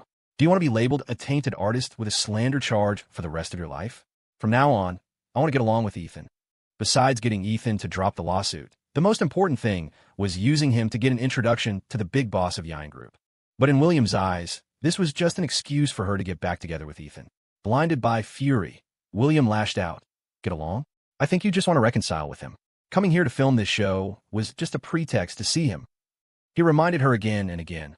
You're my girlfriend now, my fiancée. We confirmed our relationship in front of so many people. Even the wedding date is set. It's too late for you to back out now. Don't forget, you've been engaged twice. Harper Enterprises can't afford this humiliation. Amelia finally dropped her indifferent facade. Perhaps her true feelings had been exposed. Her face flushed as she retorted loudly. What nonsense are you talking about? William sneered. What I'm saying is, even if you go back to Ethan, admit you were wrong, and beg for reconciliation, it's impossible between you two. Anyone can see the person he likes now is Victoria Harper. Victoria Harper is your aunt. What makes you think you can compete with them? End up pinned to the ground by her like last night. Amelia felt a sting on her cheek, as if she'd been slapped. Her face turned cold. William, you've crossed the line. Those few simple words instantly snapped William back to reality, plunging him from boiling rage to ice cold. In this relationship, Amelia had always held the reins. She could run out on a wedding for him, and she could just as easily drop him without a second thought. His current status was her gift. If she hadn't spent money promoting him, would William have become a top young star? If she hadn't casually mentioned to Benjamin Harper that the Johnson family should give him an identity, would he have become Richard Johnson's godson? Would he have ever entered her social circle? Everything he had, she gave him. What right did he have to criticize her? Even if she really did something wrong, William wasn't qualified to say a word. William read this understanding in Amelia's eyes and quickly apologized. I'm sorry, Amelia. I just care about you too much. I lost my head for a moment. My brain isn't working right. That's why I said those things to you. Please don't take it to heart. I'll never doubt you again. If you're angry, just hit me. Hit me until you feel better. William grabbed Amelia's wrist, trying to make her slap his face, groveling and murmuring apologies and sweet nothings. Amelia clenched her fist and forcefully pulled her hand back. Fine. Don't let it happen again. Enough had been said. William wisely sat aside in silence. Amelia closed her eyes, her expression seemingly calm, but inwardly she was starting to crumble. She hadn't completely ignored William's words. Ethan liked Victoria Harper? How was that possible? He'd only been on the show for a few days. How long had he even known Victoria Harper? How could he possibly fall for Victoria Harper so quickly? Upon arriving at Oak Ridge Retreat, the director began assigning rooms. The newly purchased beds hadn't arrived yet and wouldn't be moved in until the afternoon. Today, it was Ethan and Victoria Harper's turn to cook. They took 2 pieces of meat from the fridge and put them in water to thaw. Victoria Harper was responsible for cooking rice at the house, while Ethan went to the vegetable patch to pick greens. The others went about their own tasks. Seeing Ethan about to head out, Amelia quickly followed. Ethan, let me go with you. I can get familiar with the surroundings too. Ethan didn't even glance at her, treating her like thin air. This was something Amelia had never experienced before. She bit her lip and stubbornly followed him. The cameraman intended to follow them, but Amelia said directly, I want to talk privately with Ethan for a bit. It's not convenient for outsiders to hear. The cameraman respected the guest's wishes. Hearing he wasn't allowed to follow, he hugged his camera and went back inside the house. Amelia followed Ethan to the Pine Ridge Trail. Although they had only broken up last month, it felt like she hadn't seen Ethan in ages. He seemed different off camera than on, somehow more handsome than when he was with her. Ethan was focused on picking green beans. There were plenty in the summer, more than they could eat. He planned a green bean feast for lunch today. Beef stew with green beans with eggplant, pickled green beans, and the surplus could be dried. Ethan concentrated on planning the menu, wishing Amelia wasn't trailing beside him. Seeing Ethan completely ignore her, Amelia finally couldn't stand it anymore. Why did you hit William last night? I didn't hit him. Don't go making false accusations. The doctor checked. He didn't have any injuries, and William even apologized to me. Ethan, you can't fool me. Don't worry. I don't have a recorder or my phone on me. I just want to know the truth. Amelia reached out to grab Ethan's sleeve as she spoke. Ethan dodged away, listening with disinterest as Amelia continued. Ethan, tell me the truth. Why did you hit William? Did he do something to upset you? Why did you have to hit him so hard? He did upset me, but the person who upsets me more is you. Me? A flicker of joy ignited in Amelia's heart. Could it be that Ethan really did still care about her? Ethan didn't know what Amelia was thinking, only that the look in her eyes was rather disgusting. He said, from now on, if you dare insult Victoria Harper even once, I'll hit William. Amelia froze, her hand gripping a beanstalk so tightly it snapped. You hit William. For Victoria Harper. Ethan finally deigned to look her straight in the eye. Isn't William the person you like? Hitting him hurts your heart. I remember every insult you threw at Victoria Harper. The more you insult her, the harder I'll hit him. If you don't want him crippled, you'd better watch your mouth and control your temper. Amelia should consider herself lucky he didn't hit women. Amelia's face turned deathly pale. She never imagined Ethan hit William for Victoria Harper. But why Victoria Harper? Ethan watched Amelia, her eyes rimmed red as if stained with blood. Her rigid face was completely drained of color, whiter than the foundation she wore. Ethan saw something akin to agony in her expression. Ethan, you've only known Victoria for a few days. Do you even know what kind of person she is? How dare you treat her like this? Amelia shrieked, losing control. Victoria is useless in the Harper family, completely worthless, just an empty-headed pretty face. You won't gain anything by being with someone like her. She'll only drag you down. I've seen her going in and out of the Rosewood Grand Hotel with different men countless times. She's hardly innocent anymore. Maybe she even has diseases she could give you. Victoria only approached you with bad intentions. She's doing it to spite me. It's been like this since we were kids. Just because she's from an older generation in the family, she snatches away anything I want. When we were little, she stole my cake, grabbed the remote when I was watching TV, took dresses and jewelry I liked. As we grew up, she became even more shameless, snatching jewelry and bags. And now she's even stealing you. She couldn't understand why Ethan remained so unmoved. The quieter he was, the more it made her look like a mad woman. Ethan realized he had unconsciously picked a large handful of green beans. He placed them in the bucket, then looked at Amelia unhurriedly. Amelia, do you know what you look like right now? Like a shrew, with resentment and jealousy written all over your face. Admit it, you're jealous that Victoria is better than you.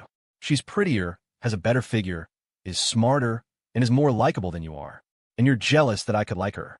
Ethan stripped away her facade, layer by layer, like peeling an onion. Amelia had lost her composure. Truthfully, Ethan didn't know Victoria that deeply yet, but he knew she definitely wasn't the useless decoration Amelia described. If she were really just a pretty face, how could she command 2 major departments of the Iron Group? As for playing around with men, was there any proof? Any hard evidence? People who spread rumors about a man and woman being improper just because they're seen together only revealed their own dirty minds and propensity for stirring up trouble. At least in his past life, Ethan had known Victoria for many years and had never seen her date anyone or even flirt with men, which had once led him to believe she had no interest in men and had thus chosen not to marry. Well, I want to be good to someone. I just am. It has nothing to do with how long I've known them. You, of all people, should understand that. Just like how he had once been toward Amelia. He had thought sincerity could be exchanged for sincerity, only to finally understand that the one who gives their heart without reservation is the one who loses the most tragically. The green beans were all picked. Ethan decided to head back, but Amelia blocked his path. He spoke bluntly, "Move." Amelia spread her arms to stop him. "Ethan, I know I hurt you these past 3 years. It's normal for you to resent me and not believe me. But we knew each other for 3 years. There's still some history between us. Everything I said today was entirely for your own good. I don't want you to get hurt because of Victoria. There are always people in this world who, under the guise of it's for your own good, criticize you, interfere with your decisions, and twist the facts. They act like they care, but secretly, they'd love nothing more than to stomp you into the mud. Many people are familiar with this type, commonly known as the self-righteous hypocrite. Amelia, don't tell me you've actually fallen for me? Ethan asked, a mocking smile spreading across his face as if he'd made a groundbreaking discovery. Seeing me with Victoria makes you this unhappy? Slandering her in front of me again and again? Did you forget the warning I just gave you? How could I possibly like you? Her heart skipped a beat. Amelia's eyes widened. For her, admitting she cared about Ethan was incredibly humiliating.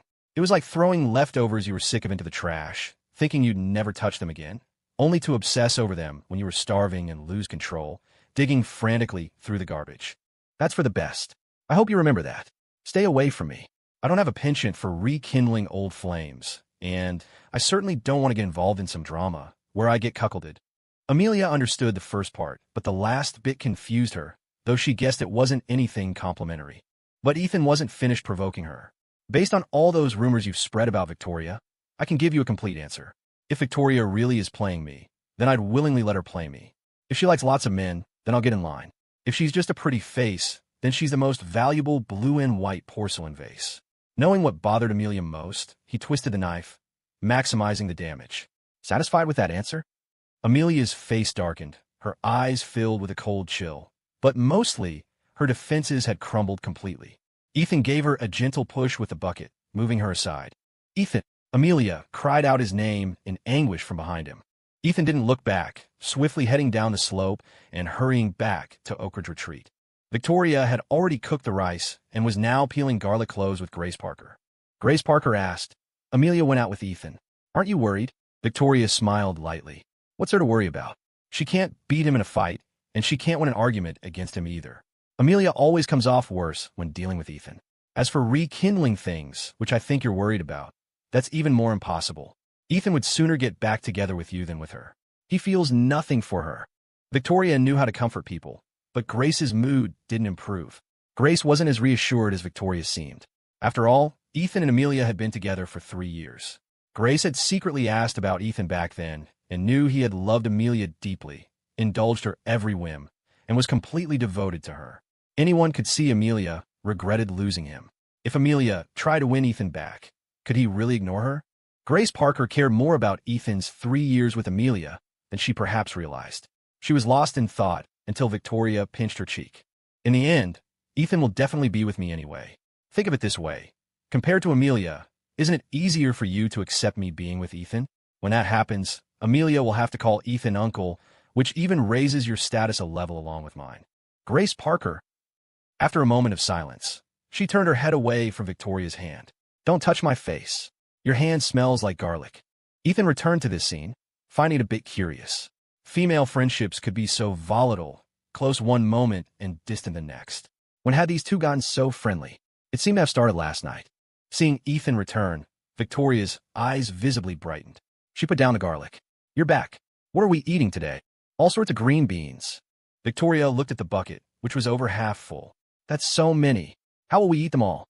The older beans can be stewed with ribs, the tender ones stir-fried with eggplant, and these thin ones can be sun-dried to make pickled long beans.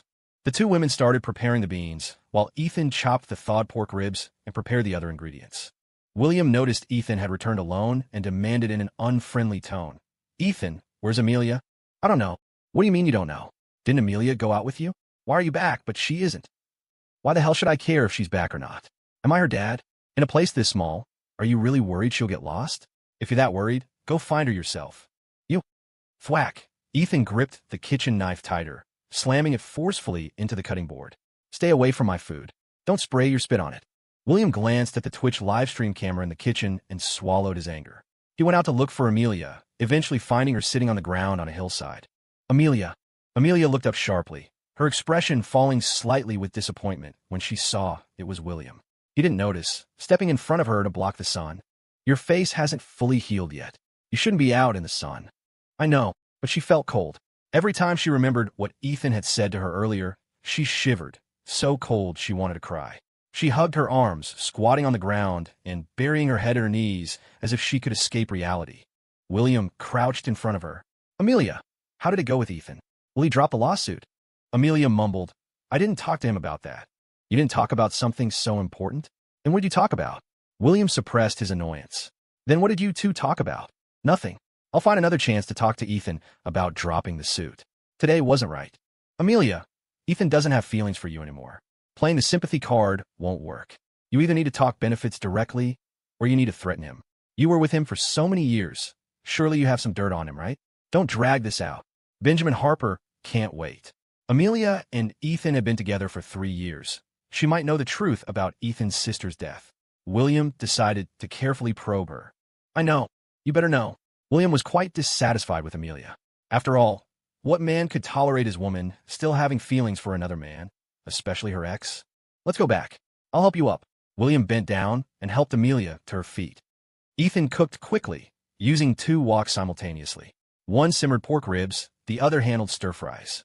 2 meat dishes, 2 vegetable dishes, plus a soup. It was more than enough for 8 people. Ethan washed his hands and was the last to sit down. Victoria and Grace Parker had saved him a seat between them. With the 2 new arrivals, the seating arrangement had changed. Olivia Bennet was pushed even further away, now sitting directly beside Christopher Foster, forming a de facto couple pairing. Amelia, intending to quash any lingering hopes Olivia Bennet might have for Ethan, deliberately tried to push Olivia and Christopher together. Seeing Christopher Foster, she began showering him with praise, calling him young and promising, handsome and charming, thoughtful and caring. Even back when I was in the observation lounge, I thought you and Olivia Bennet made a great pair. You even have a ship name, the Chinin CP. Olivia Bennet is a friend of mine from years back. We were in the same class in junior high. She's a really good person, though sometimes she's a bit stubborn and can say harsh things, but she's actually very easy to soothe, just like a little kid. Someone like her is best suited for a man a couple of years younger, someone who can take better care of her. Christopher Foster was 28, 5 years older than the 23-year-old Olivia Bennet. If this were before, Olivia Bennet would have been bubbling with joy hearing such praise. But now, Amelia's words just irritated her, even made her feel nauseated, so much so that she lost her appetite. Christopher Foster, however, loved hearing it, grinning from ear to ear. Is that so? I'd be happy to take care of Olivia Bennet. Olivia Bennet retorted coolly. I'm not a child. I don't need you to take care of me. Amelia said to Christopher Foster. See? She's pouting again. She gets like this when she's shy. Speaking of which, you and Olivia Bennet have already been on 2 dates. You really have chemistry. She joined this show specifically to find a suitable boyfriend to marry. Olivia Bennet didn't want to lose her temper at the dinner table, gripping her chopsticks tightly. Victoria Harper glanced at her. That's ridiculous. Who here isn't looking for a boyfriend to marry? Niece, I'm here for your uncle too. You must have seen that clearly in the observation lounge.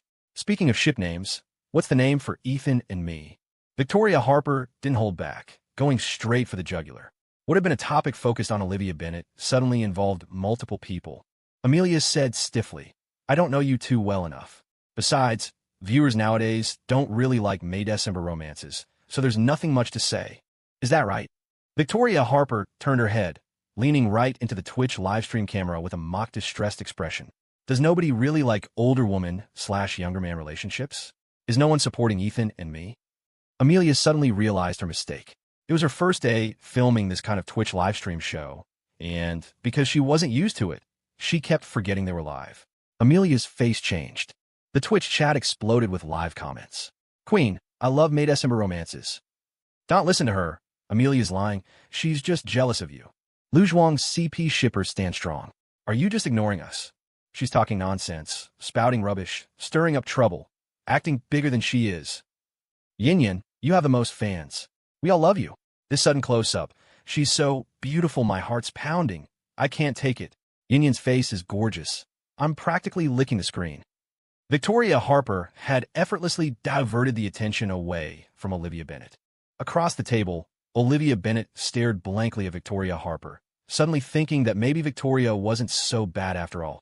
Ethan brought the last dish, beef stew with green beans, to the table. All the food's here. Let's eat, let's eat.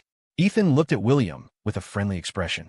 The first bite has to go to the 2 newcomers.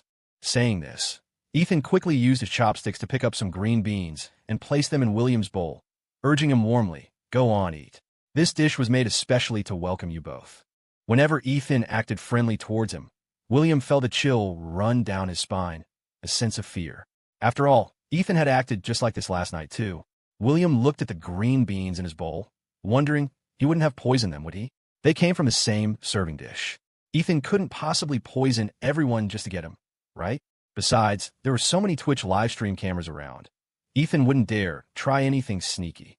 With that thought, William gradually relaxed. He picked up the green beans in his bowl and ate them. Is it good? Ethan asked.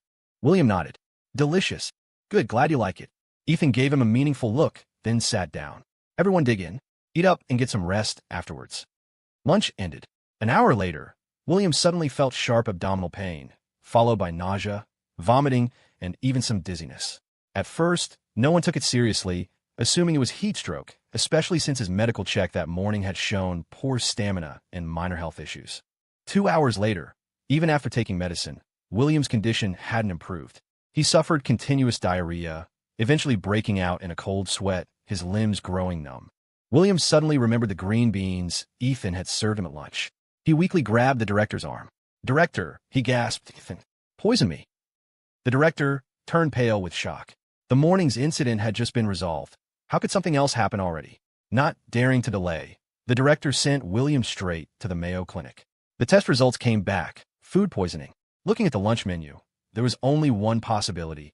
He must have eaten undercooked green beans. Because William vehemently insisted Ethan had deliberately poisoned him, Ethan was also summoned to the Mayo Clinic. Having just woken up from his nap, Ethan arrived feeling irritable from the oppressive heat, braving the scorching sun to get there. William, still groggy from the medication, lay in a hospital bed, deliriously demanding Ethan's arrest. Ethan poisoned me. He wants to kill me. Police arrest him. Lock him up and execute him. He mumbled incoherently. Ethan peered into the ward, then asked the director, what's wrong with him? Food poisoning. The green beans you cooked at lunch weren't done. How is that possible? We all ate them. How come he's the only one affected? The director tried to read something on Ethan's face, but found nothing. Ethan frowned, annoyed. I was falsely accused this morning, and now this again in the afternoon? A leopard really can't change its spots. William said you serve him a chopstick full of green beans directly into his bowl when you brought the food out. Director, if you suspect me, check the surveillance footage. See if I actually did it. With all those cameras in the kitchen, would I dare poison him? One mistake could be fatal, and I don't want to face criminal charges. Ethan spoke sincerely and seriously. What would I possibly gain? Does poisoning him benefit me in any way? It just drags my name through the mud for no reason. The director thought, that makes sense. William slowly regained consciousness and overheard Ethan talking in the hallway. He erupted in curses. Ethan, it was you. You deliberately gave me undercooked green beans. You want to harm me. You're jealous Amelia married me, and jealous that I'm close with your parents. Ethan couldn't help but point towards a room and scoff. He scrambled for trash like it's treasure. The director was speechless. Ethan walked into the room. William's already pale face turned even whiter, making the dark circles under his eyes stark against his skin. He looked completely drained and weak. Ethan stood by his bed. Out a whole dish, only you got poisoned. You claim it was the beans I gave you. But when I asked if it tasted good, you said yes. Can't you even tell the difference between raw and cooked? William genuinely couldn't. To maintain his image, his diet was always very bland. He hadn't eaten anything like beef stew with green beans in years. The burden of proof lies with the accuser, Ethan stated calmly. You say I deliberately poisoned you? Then I could just as easily say you deliberately ate raw beans to frame me. After all, for someone with your track record, it's not entirely out of the question. Framed this way, William suddenly seemed more suspect. Seeing the director looking at him strangely, William felt like his head would explode with anger. He slammed his hand down on the bed beneath him. Ethan, you're maliciously slandering me. Ethan repeated his demand for evidence. If William wanted to call the police, Ethan would gladly accompany him. Having lost to Ethan once before, William saw his confidence and knew any so-called evidence must have already been destroyed. Overcome with rage, William clenched his fist, forgetting the 4 needle in the back of his hand, causing blood to flow back into the tube. The director quickly called for a doctor and nurse to readjust the 4 drip. William stuck to his story that Ethan poisoned him. Ethan insisted William provide proof. They were at a stalemate. The doctor offered an explanation. It was possible that in a large batch of food, some green beans might not cook thoroughly. As for why only William got sick, perhaps he was just unlucky. Others might not have reacted due to stronger constitutions resisting the mild toxins, or perhaps their symptoms simply hadn't manifested yet. The doctor repeatedly advised Ethan, next time you cook green beans, simmer them longer, maybe 15 to 20 minutes, and you'll be fine. If you're stir-frying and worried they won't cook through, add some water and let them steam for 5 to 6 minutes before finishing with a high-heat dry fry. Doctor, I've been cooking for years and never poisoned anyone with green beans before. But I'll take your advice and be more careful in the future, Ethan replied, then shot a sideways glance at William. Careful with the food, and careful with certain people. The matter fizzled out inconclusively. The director wore a troubled expression, feeling William just seemed to attract bad luck, so much so that it felt like it was infecting the entire production crew. If he'd known, he never would have signed William. What do we do now? The director asked, rubbing his temples. You won't recover right away, and there are new activities scheduled for tomorrow. How can you participate? William asked. What activities? A 2-day camping trip. We're going foraging for portobello mushrooms. William immediately dreaded the idea. His fear of Ethan had become almost a conditioned reflex. If Ethan dared to poison him at Oak Ridge Retreat in front of so many people and cameras, what wouldn't he do out in the wilderness? Besides, the varieties of wild mushrooms were countless. One small mistake, and you could easily ingest a poisonous one, making it even easier for Ethan to poison him. Terrified of dying in the mountains, William broke out in a cold sweat and shook his head frantically.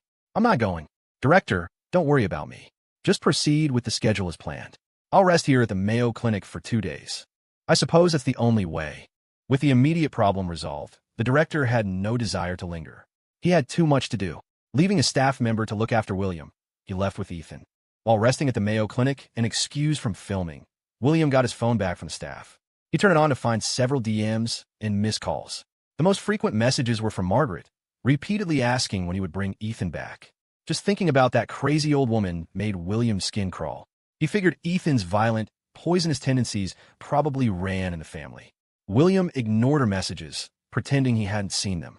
He scrolled through the rest until he tapped on an unknown number. The sender had sent him an ultrasound image showing a pregnancy at 34 weeks, due in just over a month. At first, William didn't pay it much mind, assuming it was sent by mistake. The hospital room was quiet. Under the effect of the medication, William felt drowsy. He closed his eyes and quickly fell asleep. He didn't know how long he slept before being jolted awake by his phone ringing. Glancing at the screen, he saw it was the same mysterious number. William answered, "Hello." A woman's voice came through the phone. "William, did you see the photo I sent you?" She knew him, so the photo wasn't a mistake. It was meant for him. Who would randomly send him a pregnancy ultrasound? Uneasy, William started to find the woman's voice vaguely familiar. "I saw it. Who is this? Did you send it to the wrong person?" "I'm Sophia Thompson, the mother of your child.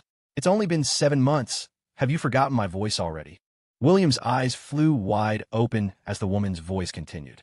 "I got pregnant with your child that night. The baby is due soon. Don't you think you should show some consideration?" William wanted to scream abuse, but considering he was in the Mayo Clinic with people potentially listening, he knew anything he said could be spread by malicious gossipers. He hissed through gritted teeth, "Didn't I already give you money?" Sophia Thompson replied coolly, "That money was my fee for spending a month with you. Now that I'm pregnant, that's extra." William was so angry he almost laughed. After all this time, something like this was still happening. Clearly, when you cut weeds, you have to pull out the roots too. "Fine, I'll give you money. How much do you want to get rid of the baby?" 300 million. 300 million? Why don't you go rob a bank? Sophia replied bluntly, "William, I've done the math.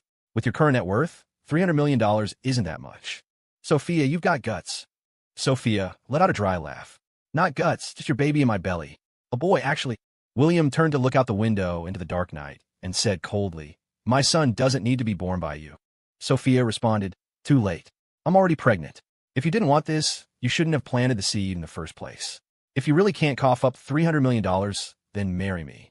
That was probably what she really wanted. Why else would she show up now, 34 weeks pregnant, obviously aiming for a shotgun wedding? The stomach it already had pumped began to ache faintly again, already weak and now bloated and nauseated from the stress. "You know full well I just got engaged to Amelia. How could I possibly marry you?" "That's easy," Sophia said brightly, as if she'd just thought of a brilliant plan. "I'll send your fiancé the proof we slept together, along with the paternity test results. Then the wedding's off, and you're free to marry me." She was clearly pleased with her plan, acting like William's opinion didn't matter at all. William could taste bitterness rising in his throat. Was this just a string of bad luck? Why did he keep running into lunatics lately? At this rate, he'd lose his mind. Trying to negotiate, he softened his tone. "Sophia, I don't have $300 million. Can we maybe lower that to $1? $5 million? Sophia was clearly stunned by the audacity of the counteroffer and went silent for a moment. Do you think I'm an idiot? You're slashing $300 million down to $1. $5 million? Who taught you to bargain like that? Aren't you afraid of getting killed? William gave up trying. That's all I've got. Take it or leave it. Fine. Wire me the $1. $5 million. Hearing that there was still room to negotiate, William exhaled in relief. And the baby? I'm keeping it. You're messing with me? Sophia sneered. That's child support.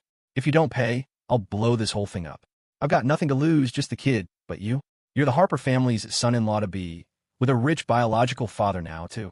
William felt the pressure. He took a few deep breaths to calm himself. Sophia, let's talk this through. If you want to keep the baby, I won't stop you. I'll pay child support. Just don't cause a scene. You want my baby to be a bastard. He's my son. He's not a bastard. William knew he had to placate her first and make longer-term plans later. One step at a time. I'm still not in a secure position. I haven't received the full inheritance from the Johnson Family Trust or my shares in Harper Enterprises. Once I do, I'll bring you and the baby back. We'll be a proper family. That finally calmed Sophia down. So you're still marrying Amelia? I could divorce her after the wedding. I'll wire you the money. Where are you staying now? If it's not great, rent somewhere better. Let me know if you need anything. I'm filming right now, but I'll come see you after.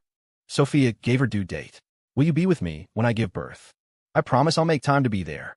Pregnant women could be sensitive and emotional, but if you said the right things with patience, they were still manageable. Sophia was finally pacified. As she ended the call, her tone was part reminder, part warning. William, don't forget about me and the baby.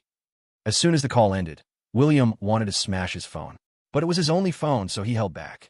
Sophia had been his assistant. No childhood romance, just physical needs. She was a girl from Oak Ridge Farm, with no background, easy to control. Before she worked for him, she'd been a fan. It wasn't hard to manipulate her. They'd known each other a year, but the relationship only got physical in the past month.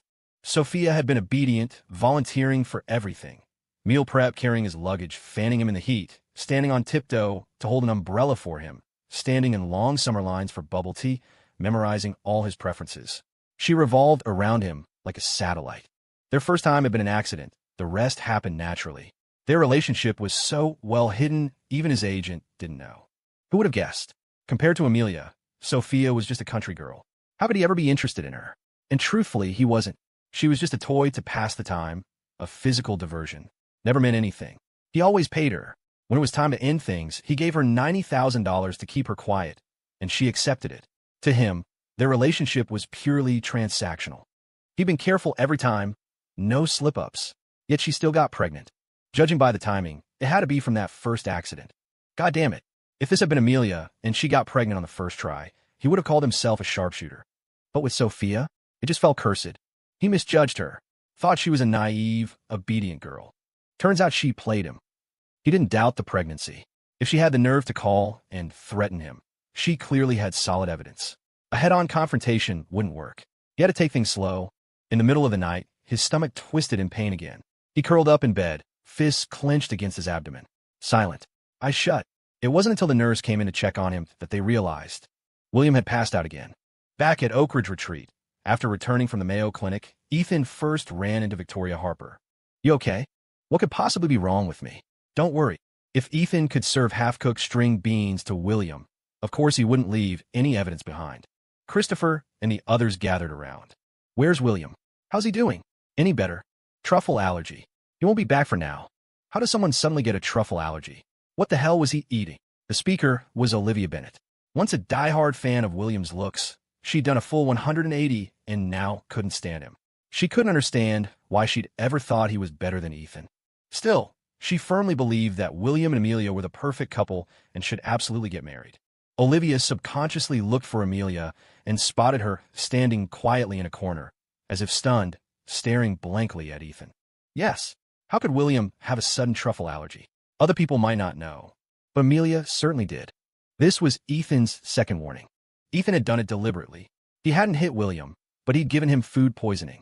The agony of having his stomach pumped was no less than taking a fist to the gut. When Ethan casually glanced her way, Amelia clearly felt the malice radiating from him. Assault and poisoning were illegal.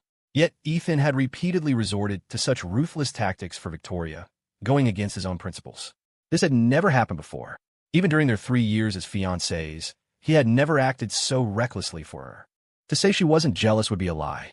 She had badmouthed Victoria so much, but Ethan completely ignored it. Not only did he ignore it, he treated Victoria even better. Watching someone who was once good to her now shower someone else with double the affection. It was a truly awful feeling, like bitter, expired medicine dregs stuck in her throat, emanating a sour, acrid taste. Amelia was an only child.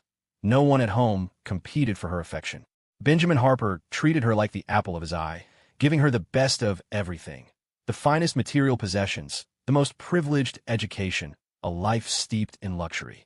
Among her peers, her family's Harper Enterprises connections meant she was always deferred to, always the center of attention. No one had ever taken anything from her. She was always the one doing the discarding. But now she felt that stark contrast, that jarring drop. It was as if someone had suddenly appeared in her life and snatched away what rightfully belonged to her. At this thought, she shot Victoria a resentful glare. The director returned with Ethan and announced the next day's task. Pack your bags tonight. We leave first thing tomorrow morning. Olivia Bennett obediently raised her hand. Director, where are we going? Camping for 2 days. It's the rainy season, so the mountains are full of mushrooms. It's the right time to pick portobellos. What about truffle allergies? We have professional guides, a doctor accompanying us, and community workers helping out. The chance of truffle allergies is very small. So what should we bring for camping? I recommend packing light. You'll still need to carry the tents. The director glanced furtively at Victoria, gauging his boss's mood, before saying, William's hospitalized and can't film. So, for these 2 days of camping, it'll just be the 7 of you. Please discuss amongst yourselves and split into 2 teams. Hearing they had to form teams, the guests all looked towards their preferred partners. Grace Parker and Victoria were obvious choices for each other, but Olivia Bennett was also sneaking glances at Ethan, pretending not to care. Amelia took in the expressions of all 3 women. She was annoyed, yet just like Olivia Bennett, she couldn't stop herself from stealing glances at Ethan. Logan asked 7 people, how can we split that evenly? Victoria spoke up. Me, Grace Parker, Ethan, the 3 of us will be one team. The 4 of you can be the other. Olivia Bennett retorted, why do you get to decide? Aren't you and Amelia good friends? Do you want to be separated from her? The director let us form our own teams specifically to avoid conflict within them. Victoria turned to Christopher and Logan. Any objections? Christopher's thoughts were simple.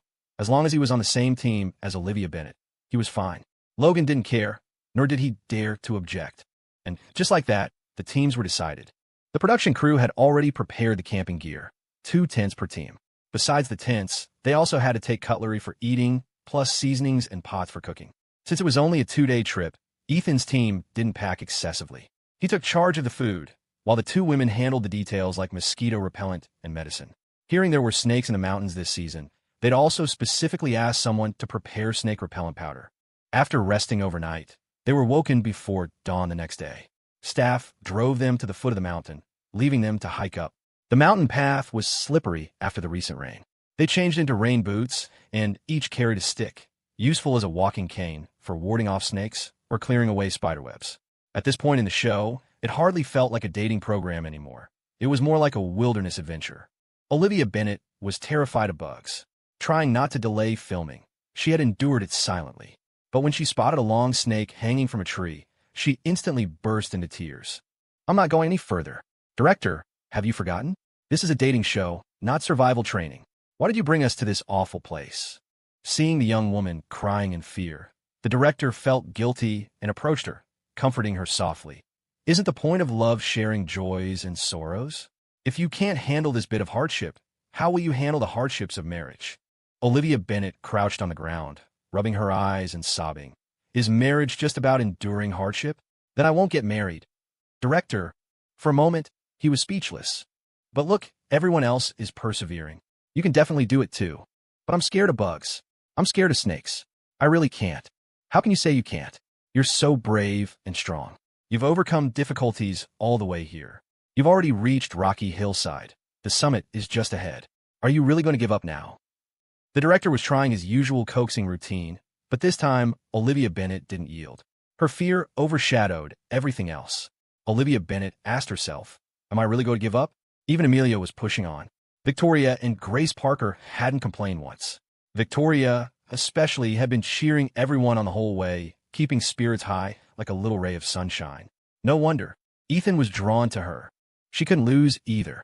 Olivia Bennet used her stick to push herself up and pointed at Ethan. "Director," she said, "can I switch to their team?" "Why?" "With Ethan there, I'd feel much safer."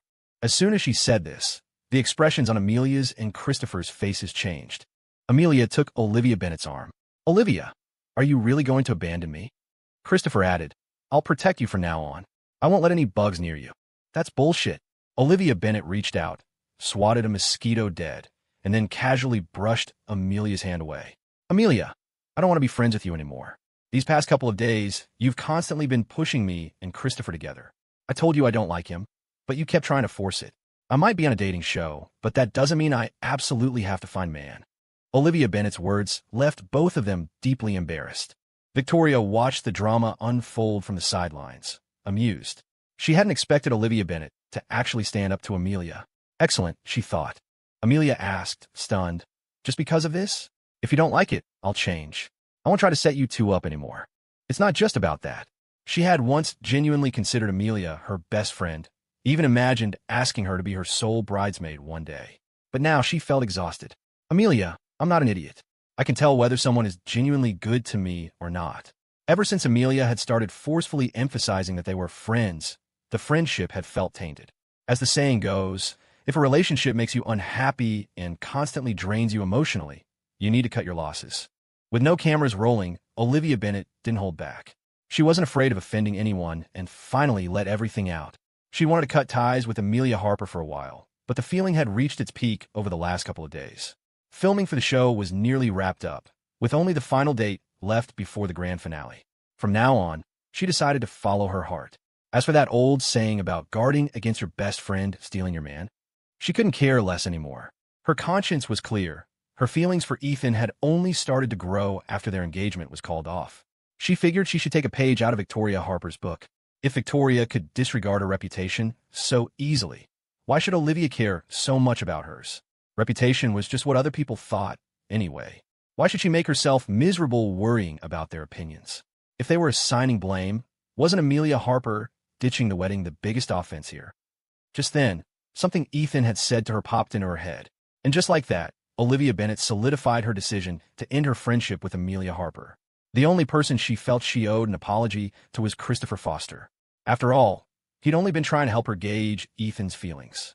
But thanks to Amelia Harper's meddling attempts at matchmaking, Olivia had repeatedly misdirected her anger towards him. She couldn't even be bothered trying to test Ethan anymore. It was obvious to anyone with eyes that Victoria Harper held a special place for him. All her attempts had just made her look foolish, achieving nothing except pushing Ethan further away. A flicker of coldness crossed Christopher Foster's eyes, though his voice remained gentle. "Olivia, I respect your decision. If you don't want to be on my team, that's fine. But Ethan's group already has 2 women. If you join them, where are you going to sleep?" Olivia Bennet's immediate thought was swapping someone out. She looked pointedly at Grace Parker. Victoria Harper slung an arm around Grace Parker's shoulder. "We're not swapping anyone." Olivia Bennet's face fell, but then Victoria Harper added, "You can share a tent with Amelia Harper at night. The rest of the time, you're welcome to hang out with our group." You had to admit, Victoria Harper was remarkably accommodating. Knowing full well how Olivia felt about Ethan, she still confidently allowed her into their group. Wasn't she worried about someone trying to steal her man? Grace Parker studied Victoria's profile, suddenly finding her motivations difficult to grasp. Victoria Harper turned to Ethan. "Captain, what do you think?" Ethan shrugged. "It's your call." It wasn't that Victoria Harper was completely unconcerned. If she could, she'd whisk Ethan away to a private world meant just for the 2 of them, a place where they could do whatever they pleased without anyone bothering them. To Victoria Harper, Ethan was like a priceless antique, overlooked initially, but once unearthed, suddenly coveted by everyone. The person who possessed such a treasure might want to lock it away, keeping a constant eye on it. But Ethan wasn't an object. He needed his own life, his own world, filled with different kinds of people. If he could be easily lured away, it simply meant he wasn't truly hers to begin with, and perhaps not worth a love after all. Olivia Bennet's eyes lit up. As soon as she heard she could join them, she grabbed her walking stick and awkwardly wobbled over, like a clumsy penguin, to stand beside Victoria Harper, placing herself as close to Ethan as possible. Christopher Foster's expression soured instantly, his composure barely holding. Olivia had just ditched their team without a second glance. making them seem utterly irrelevant. Amelia Harper's voice was grave. Olivia Bennet, are you really ending our friendship? We've known each other for years, since junior high. Have you forgotten who defended you when people made fun of you? Who stood up for you when your own parents belittled you? Does none of that mean anything anymore? I haven't forgotten, Olivia retorted, but I've done plenty for you too. Do you want me to list it all out? She didn't want things to reach this point with Amelia. People changed, yes, but at least some of their shared memories were good. She didn't want to tarnish all of them. Amelia Harper shot back, agitated. Fine. Since you're leaving the team, don't bother coming back to the tent tonight. I won't. Olivia snapped. I can sleep with the production crew, or I just won't sleep. It's not like I haven't pulled all-nighters filming before. This time, Amelia Harper was genuinely stunned, staring at Olivia in disbelief. The Olivia she knew was practically a princess, fussy, demanding about her surroundings, especially where she slept. The idea of her sharing sleeping space with a stranger was unthinkable. The Olivia she remembered had craved affection, was deeply sensitive, and, as her friend, had always listened to her. Now, all because of Ethan, she wasn't just talking back. She was ready to sever their friendship entirely. Olivia Bennet turned away from Amelia and patted Ethan's arm. Come on, let's get going. Let's leave them behind. Ethan instinctively glanced towards Victoria Harper. Olivia Bennet's sudden insertion had shifted the group's formation. Victoria Harper, who had been walking behind Ethan, was now positioned behind Olivia. Victoria, however, didn't seem bothered. Let's go. Olivia Bennet was still jumpy, but she was handling it much better than before. Even when startled, she'd just stifle a whimper behind her hand. The mountain trail was treacherous. A single misstep could send you tumbling into the mud. Amelia Harper's face had improved significantly since yesterday. The swelling had subsided, though her cheeks remained flushed. She'd carefully applied makeup that morning, but now it was streaked, her clothes were messy, and just half an hour into the climb, she already looked exhausted and disheveled. Her team, needing to accommodate her slower pace, kept stopping and starting, and they were quickly left far behind Ethan's group. Victoria Harper was probably the fittest among the female contestants. A climb like this was usually no problem for her. However, the rain boots she wore were slightly too large and were rubbing her feet painfully. She gritted her teeth and pushed through the discomfort for over half an hour, but the pain intensified until every step felt like walking on razors. Watching the back of Ethan's head, she silently vowed not to hold the group back. Even Olivia Bennet, terrified as she was of bugs and snakes, was managing to keep walking through her tears. What was a little foot pain compared to that? With renewed determination, Victoria tightened her grip on her walking stick and fell silent, her earlier energy subdued.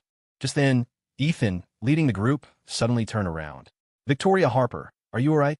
Never better. Victoria immediately plastered on a bright smile. Olivia Bennet felt a pang of jealousy.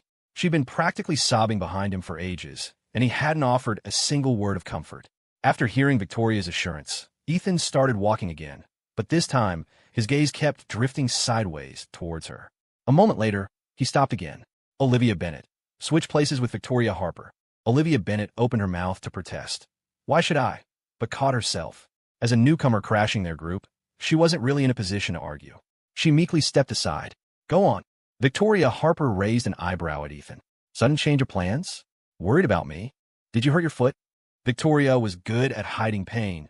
Her gait hadn't changed noticeably, even though it hurt. Grace Parker, walking right behind her, hadn't noticed anything amiss. How had Ethan? Lean on me, he said, extending an arm and gently pulling her closer, half supporting her against him. An indescribable warmth spread through Victoria Harper, but remembering the heavy pack Ethan was carrying, she quickly straightened up, whispering, I'm fine, really. I can walk on my own. As much as she enjoyed being close to Ethan, she knew this wasn't the time or place. You're limping, and you still say you're okay? A member of the production crew accompanying them asked. Did Victoria Harper twist her ankle? Should we stop and rest? Ethan asked. How much further is it? If we keep this pace, we'll be there in about 20 minutes. How about this? Ethan, you carry Victoria Harper, and the rest of us can take the luggage. We don't have much, so we can split it. Is that really appropriate? Why wouldn't it be? The director arranged for us to follow along precisely to handle unexpected situations like this. Victoria Harper's injured. She's the priority now. Olivia Bennet sidled up. Did you really twist it? When did that happen? Grace Parker also stared curiously at Victoria Harper's foot. She had been walking behind her the whole time and hadn't noticed her twisting her ankle. After getting confirmation, Ethan took off his backpack and crouched down. "Get on. I'll carry you the last stretch." She's faking it. Amelia's group caught up, hearing the commotion from afar. When she heard Victoria Harper had supposedly twisted her ankle and needed Ethan to carry her, her first reaction was that she was putting on an act. When it came to Victoria Harper, Amelia couldn't help but be harsh. Playing hurt to fall into a man's arms for comfort is her usual trick. It's pathetic. We're all hauling luggage up this mountain, while some people only know how to slack off, playing petty games even while climbing. In Amelia's eyes, Victoria Harper was like some whore trying to seduce men. Back when she was an observer in the observation lounge, she had watched Victoria Harper concoct all sorts of reasons to throw herself at Ethan. Tying his apron while cooking, cutting his hair, shaving his beard, and that first candlelit dinner they had at the Cheesecake Factory. So much time had passed, yet the memories were vivid, as if they'd happened just today. It made her chest ache with resentment, and her gaze towards Victoria Harper was filled with hatred. Though she never liked Victoria Harper, she used to at least call her aunt in public to give her some face. Now, she had no intention of offering even that courtesy. Ever since Victoria Harper started seducing Ethan, they had become enemies. Now, they were practically mortal foes. She wished the other woman would just die. Ethan's expression remained unchanged as he glanced at Amelia. Some people never learned their lesson, no matter how many times they suffered for it. After a beating, she'd forget it instantly. Perhaps because this slap hadn't landed on her own face, she didn't know the pain and therefore couldn't remember it. It was just hard on William, taking the hits time and again, thinking Amelia might feel sorry for him. Who knew she'd keep provoking trouble, almost as if she couldn't wait for Ethan to beat him to death sooner. Ethan even suspected maybe they actually enjoyed getting beaten up, which was why they provoked him again and again, ignoring his warnings. Under Ethan's cold glance, Amelia snapped back to reality, seeming to remember William still lying in a hospital bed. Her half-open mouth slowly closed. Ethan was already crouched in front of Victoria Harper, waiting for her to get on his back. Victoria Harper hesitated shyly for a rare moment, patting his shoulder. "It's okay, really. We're almost there. I can manage." Ethan suddenly grabbed Victoria Harper's wrist, preventing her from escaping. He hoisted her up, lifting her onto his back with one arm. Suddenly airborne, Victoria Harper yelped, instinctively wrapping her legs around his waist to keep from falling off. "You're limping badly and still say you're fine," Ethan said, adjusting her higher on his back with his strong arms. "I really am okay." Ethan said, "Then let's just say I want to carry you." Victoria Harper felt a tickle in her heart and blushed, a rare sight. She stopped protesting, lightly hooking her arms around his neck. Her gaze lowered, fixated on the birthmark on the back of his neck. He had noticed something was wrong, even though she was walking behind him. Wasn't that proof enough that he cared about her? Seeing the sweat trickling down Ethan's profile, Victoria Harper acted without thinking, reaching up to wipe it away, her fingertips gently dabbing the beads of moisture from his jawline. Ethan's steps faltered for a second, his grip on Victoria Harper tightening slightly. Walking behind them, Olivia Bennett watched their backs, feeling so jealous it soured her stomach. She didn't dare voice any complaints, afraid of being kicked out of the group, leaving her with nowhere to even cry. Distracted by the figures ahead, Olivia momentarily forgot her fear of bugs. Ethan walked faster with Victoria Harper on his back. She felt lighter than the luggage he'd been carrying earlier. They finally reached the destination. Olivia Bennett found a rock to sit on and complained to the director. "If I'd known it was this tiring, I wouldn't have come. William is so lucky, stuck in an air-conditioned hospital room while we're struggling up this mountain." At this moment, Olivia Bennett had completely lost her usual composure. When she first joined the production crew, she used to dress meticulously every day, presenting herself like a little princess. As she often said self-deprecatingly, she had no acting skills, no significant work, and a bad personality. Her face was all she had left. If she lost that, her fans would probably disappear too. So, she always paid attention to managing her image wherever she went. But right now, she was simply too exhausted and had no energy left to keep up appearances. As for what the fans thought, who cared? Ethan carefully set Victoria Harper down on a clean rock and, without a word, started pulling off her rain boot. Victoria Harper didn't react faster than Ethan. She was stunned for a moment before trying to cover her foot, her toes curled up tightly in nervousness. Ethan frowned as he looked at her blister-covered feet. "Why didn't you say anything when your feet were rubbed raw like this?" Ethan asked, his tone uncharacteristically serious. Grace Parker sucked in sharp breath. Who knew how long Victoria Harper had endured this? She had been walking right behind her and hadn't noticed her shoes were causing problems. Olivia Bennet rushed over too. Oh my God, that looks painful. She felt a wave of relief that she'd managed to curb her temper and hadn't made any snide remarks earlier. Otherwise, she'd probably wake up in the middle of the night wanting to slap herself. Grace Parker quickly rummaged through her backpack for medical supplies. Before she could hand them over, Ethan held out his hand. Grace Parker placed the supplies in his hand, watching him kneel on one knee, coaxing Victoria Harper to let him see her foot. Ethan gently grasped Victoria Harper's ankle with one hand, preventing her from pulling away, then carefully dabbed iodine on the raw blisters. Does it hurt? Victoria Harper buried her face and mumbled, No. Ethan's touch was very gentle, treating Victoria Harper like fragile porcelain, handling her with the utmost care. It was the kind of tenderness that even onlookers envied, let alone Grace Parker and Olivia Bennet. Grace Parker clenched the bandages in her hand. She had already decided to give up, but seeing this scene unfold before her still made her heart ache uncontrollably. Try to keep your feet dry for the next couple of days. I'll see if I can find you a different pair of shoes, Ethan said, his voice thick with concern. Victoria Harper nodded, feeling the tickle in her heart grow stronger. Olivia Bennet said sourly, You two certainly seem close. Ethan stood up. After asking around, he actually found a pair of flip-flops for Victoria Harper to wear for the time being. He reminded her worriedly, Flip-flops aren't slip-resistant, so don't wander around. If you need to go anywhere, I'll carry you. Victoria Harper lowered her voice. What if I need to use the restroom?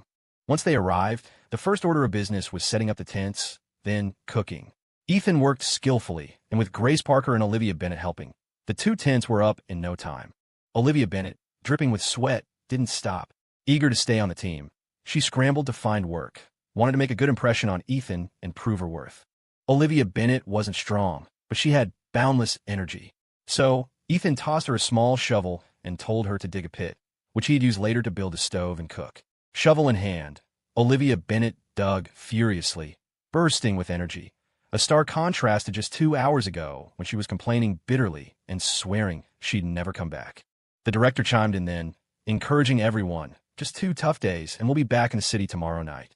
We've scheduled a 3-day break for you all to rest up properly before we head to the next location. Olivia Bennet asked, Where's the next place? The director replied, It's a secret.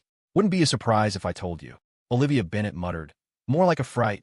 The director retorted, Just keep digging your pit. With Ethan keeping an eye on her, Victoria Harper couldn't do heavy lifting, only light tasks. After the tents were set up, she and Grace Parker unpacked their luggage. Grace Parker asked, What did you say to Ethan just now? Victoria Harper gave a light smile. Nothing much. Grace Parker glanced outside at Olivia Bennet, still digging. Olivia Bennet likes Ethan, you know? I'm not blind. Of course I know. Then why are you letting her get close to Ethan? Victoria Harper noticed Grace Parker seemed quite invested in her and Ethan's affairs lately. Victoria Harper continued unpacking. She'll have to get over it eventually. One more admirer to handle doesn't make much difference. Grace Parker felt like that comment was subtly directed at her. Before she could process it, she saw Victoria Harper walk out of the tent and straight towards Olivia Bennet. Need any help? Olivia Bennet glanced at Victoria's foot. No thanks, I can handle it myself. This was a task Ethan gave her, and she wasn't about to share it. Victoria Harper watched for a moment before praising. Wow, you've dug a really good pit. It's so big and round. Should be great for starting a fire. Olivia Bennet didn't look up. Of course. Hearing Victoria's compliment lessened Olivia's wariness towards her. She stopped digging. What are you standing here for? You're blocking my light. Go sit somewhere else. And don't get the wrong idea. I'm not worried about your foot. I'm just afraid you'll get hurt and make Ethan carry you again. All right. Victoria Harper twisted open a bottle of water and offered it to her. Want some water? Olivia Bennet was thirsty. She took the water, gulped it down, muttered a thanks, and went back to digging. She wasn't sure exactly what kind of stove Ethan wanted, but digging a little deeper couldn't hurt. Are you hungry? I have some chocolate here. Not hungry. Chocolate will give you more energy. You've already done so much. You need to refuel. You need strength to keep helping Ethan. All right, give me a piece then. Victoria Harper unwrapped it. Open up, I'll feed you. Olivia Bennet subconsciously opened her mouth. Only after the chocolate was inside did she realize what happened. Her eyes widened. Don't think you can butter me up like this. Let me tell you, I'm your rival now. I like Ethan. Oh wow, you like Ethan? I never would have guessed. Suddenly, Victoria Harper's tone turned cold. Well, in that case, I can't let you stay. Go back where you came from. Olivia Bennet froze. How could you do this? Do what? Ethan's the team leader. I'll go talk to him. But he listens to me. Go ahead, try. Olivia Bennet grew anxious, looking at the pit she'd worked so hard on. But I dug the pit. I did work. Even if you dug the pit, he still listens to me. Olivia Bennet looked utterly wronged. How could Victoria Harper be so mean? So cruel. She lost all motivation to dig, dropped the small shovel, looking like an abandoned puppy. I don't want to go back. Then from now on, you have to do exactly as I say. If you try any funny business, I'll send you packing. Grace Parker came out just in time to see Victoria Harper teasing Olivia Bennet. No wonder Victoria was reading child psychology last night. Grace thought. It was all for Olivia. Victoria Harper wasn't just aiming to win over Ethan. She planned to handle all her rivals one by one. Her methods were so sophisticated. How could a simple admirer like Olivia Bennet possibly compete? Ethan returned with a pile of firewood and saw the pit Olivia had dug. He chuckled. Trying to bury someone in a pit that deep? If only I could bury someone, I'd bury Victoria Harper first, Olivia Bennet thought, though her face showed nothing. She mumbled, is it too deep? What should I do? Fill in a bit. I'll take care of it. I just saw a lot of portobello mushrooms over there. Take the handbook, go find some, and bring them back. We'll have mushroom soup for lunch. Hearing Ethan give her another task clearly meant he considered her part of the group. With food and involvement, he definitely wouldn't kick her out. Thinking this, she shot a triumphant glance at Victoria Harper, then rummaged in her bag for the handbook and happily skipped off with a basket to find the portobello mushrooms. Victoria Harper asked, You sent her off to find portobello mushrooms? Aren't you worried she'll get poisoned? There's staff watching over them. It should be fine. Ethan looked at Victoria Harper's foot. Does her foot still hurt? Doesn't hurt. I can walk normally, so you don't need to carry me to the restroom anymore. Ethan understood the meaning behind Victoria Harper's look. He'd dodged the bullet before, so this time he'd better find something to do to change the subject. Ethan partially filled the pit, arranged stones around it, set the pot on top, added water, then fed firewood into the base and lit the fire. Let's keep lunch simple. We'll just boil some instant noodles and add the portobello mushrooms to the broth. Okay. Ethan asked for Victoria Harper's opinion. Whatever you decide is fine. Victoria Harper found a rock and sat down. Yesterday at lunch, what did Amelia Harper say to you when you stepped out? She'd been wanting to ask, but hadn't found the chance. The things she said were too nasty. I don't want to pollute your ears with them. So, she was bad-mouthing me again. Seeing her relationship with Ethan progressing, Amelia Harper had clearly panicked, unable to control her emotions, revealing her character flaws. Amelia Harper hadn't changed. This was who she'd always been. It was just that her first 20 years had been smooth sailing, making her accustomed to getting her way, believing everything was hers and under her control. So, when faced with unexpected setbacks, she tended to fall apart mentally. Falling apart now. What's she gonna do later? Victoria Harper stood up. I need to talk to the director about something. The director was busy setting up tents and adjusting equipment. Victoria Harper called out to him and got straight to the point. Has Amelia Harper been bad-mouthing me frequently on the show? She did when she was acting as an observer. The director explained that Amelia was more restrained during the Twitch live streams. But as an observer, knowing the footage would be edited later, she spoke without restraint. Like during her first date with Ethan, she tore you down completely. If you knew what she said, who knows how angry you'd be. Release it as behind-the-scenes footage first. And don't cut a single bit from the main broadcast either. Air everything. Airing such nasty comments would be really unpleasant for everyone. Victoria Harper sneered. If you don't air it, how can I sue her for slander? The rumor had started with Amelia Harper. The more it spread, the worse the consequences would be. Once she was done, Victoria Harper headed back, passing Amelia Harper's group campsite on the way. It was already noon, but their team's tent still wasn't properly set up. It looked lopsided and crooked, as if a gust of wind could knock it over. Christopher Foster was in charge of cooking. The fire pit he dug wasn't even as good as Olivia Bennet's attempt. He knelt on the ground, feeding kindling into the pit. A shaky flame flickered to life, only to immediately die out. He slammed a fist onto the ground in frustration, wanting to kick the pot over, but forcing himself to hold back, remembering they were filming. His face was covered in soot and grime. Amelia Harper, drenched in sweat, emerged from the tent for some air, only to see Victoria Harper. Hostility flared in her eyes. She assumed Victoria was just there to laugh at her misfortune. Her gaze dropped to Victoria's feet. She was wearing slippers, strolling casually, not looking at all like someone with a sprained ankle. So, she was faking it, Amelia thought bitterly. Perhaps only a woman could instantly recognize a green tea bitch. Only Ethan was clueless enough to believe Victoria was genuinely fragile. Amelia was about to throw a few sarcastic remarks Victoria's way when she saw Ethan walking over. The two teams' tents weren't far apart, 10 meters at most. Yet Ethan still felt the need to come and escort Victoria over such a short distance. Was he afraid someone would hurt her? Who was he protecting her from? Ethan reached Victoria's side. Before he could speak, Victoria lifted a hand. Can you carry me back? Does your foot hurt? I just don't feel like walking. Without the slightest hesitation, Ethan actually bent down and scooped her up into his arms. Amelia wasn't sure if it was sweat rolling into her eyes, but they suddenly stung, blurring her vision with tears. She couldn't understand how those two had gotten so close, so quickly. She clearly remembered watching them in the observation lounge earlier. Ethan had been actively avoiding Victoria, clearly mindful that she was connected to his uncle. What could have possibly changed him so fast? Olivia Bennett returned with the mushrooms she'd gathered. Only a few in the basket were edible. Ethan first used the mushrooms to make a rich broth base, then added instant noodles. The aroma of the resulting noodle soup immediately wafted over to the neighboring campsite. Christopher Foster's stomach was growling loudly. He felt like he could eat a cow right now. The fire in his pit remained stubbornly unlit. He slammed the lighter he was holding onto the ground in frustration. Logan Prescott finally managed to secure their tent properly. He'd been up early, and the morning's physical exertion had left his stomach completely empty. When he caught the fragrant smell, he assumed Christopher had finally managed to cook something. But when he came out, he saw the cast iron stove, the cold water, the unlit firewood. The sight sent a disheartening chill through him. Where's the food? Logan demanded. I can't get this fire started, Christopher admitted sullenly.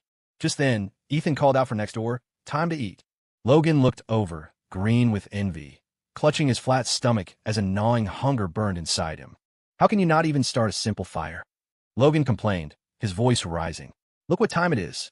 They're already eating next door. What are we supposed to eat? You had one job, cooking. Why can't you do anything right? Logan continued his tirade. Look at Ethan over there. He's a rich kid, sure, but he knows how to cook, camp, set up a tent, everything. You're supposedly from Oak Ridge Farm. How come you can't do anything better than him? Did you seriously never do any chores growing up? This wasn't the first time Logan had found Christopher's incompetence strange. From day one, Christopher had put on airs, trying to claim the leader position based on his age and his Oak Ridge Farm background. He kept bringing up his origins, emphasizing his supposed grit, trying to paint himself as some inspirational success story, a poster child for overcoming adversity. Logan had initially felt some respect for Christopher, but the constant harping on his background and how hard he supposedly had it started to feel cheap. Christopher snapped back defensively. Just because I'm from Oak Ridge Farm doesn't mean I know how to do all this stuff. But you can't even handle the basics like starting a fire or cooking. And remember those tasks they assigned earlier? You did a sloppy job, couldn't even tell garlic sprouts from green onions.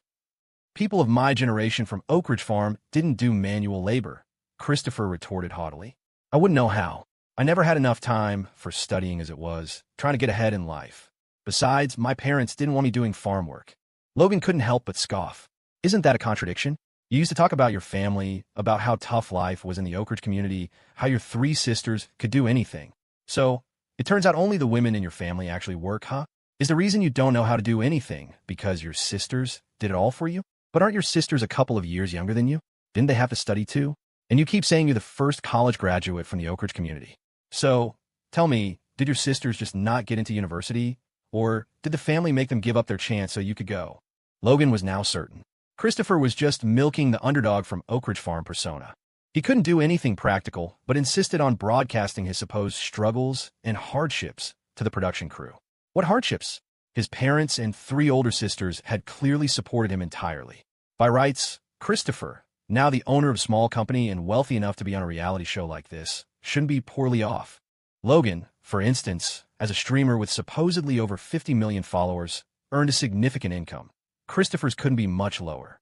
Yet, despite living such a good life now, Christopher hadn't brought his family to the city to enjoy his success, nor had he even bought them a decent house in the nearby Maplewood Township. A proper house there, 100+ square meters with renovations, would probably cost around $1 million, easily affordable. But Logan had recently seen Christopher video calling one of his sisters, and she was still in the old brick house back in Oak Ridge Farm. Couldn't he even afford to build them a proper multi-story home? The more Logan thought about it, the weirder Christopher seemed. Men understand each other's darker sides, and Logan recognized Christopher's type instantly. Wasn't he a classic Phoenix man? The kind who claws his way up from poverty, often expecting everyone else, especially women, to cater to him. From the moment he arrived, he'd been targeting Olivia Bennet, the youngest, most temperamental, yet easiest to sway member of their group, cozying up to her, trying to get on her good side, playing the victim to gain her sympathy. The more Logan understood what kind of person Christopher was, the less he wanted anything to do with him. Thankfully, filming would be over soon. He had a feeling this show was going to be a massive hit. Once the main episodes aired, wouldn't Christopher's entire past be dug up and exposed? Just let him keep digging his own grave, Logan thought grimly. Christopher's face turned livid, practically green with rage. Logan Prescott, are you deliberately trying to pick a fight with me? Why should I tell you anything about my family affairs? If you think starting a fire is so easy, you do it. Fine by me, Logan shot back.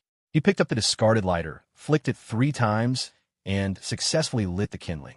He added more wood, and the flames grew steadily without dying out. Logan dusted off his hands with a distinct sneer.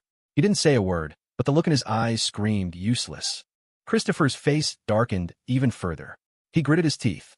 Having climbed to his current position, his pride and reputation, was everything to him.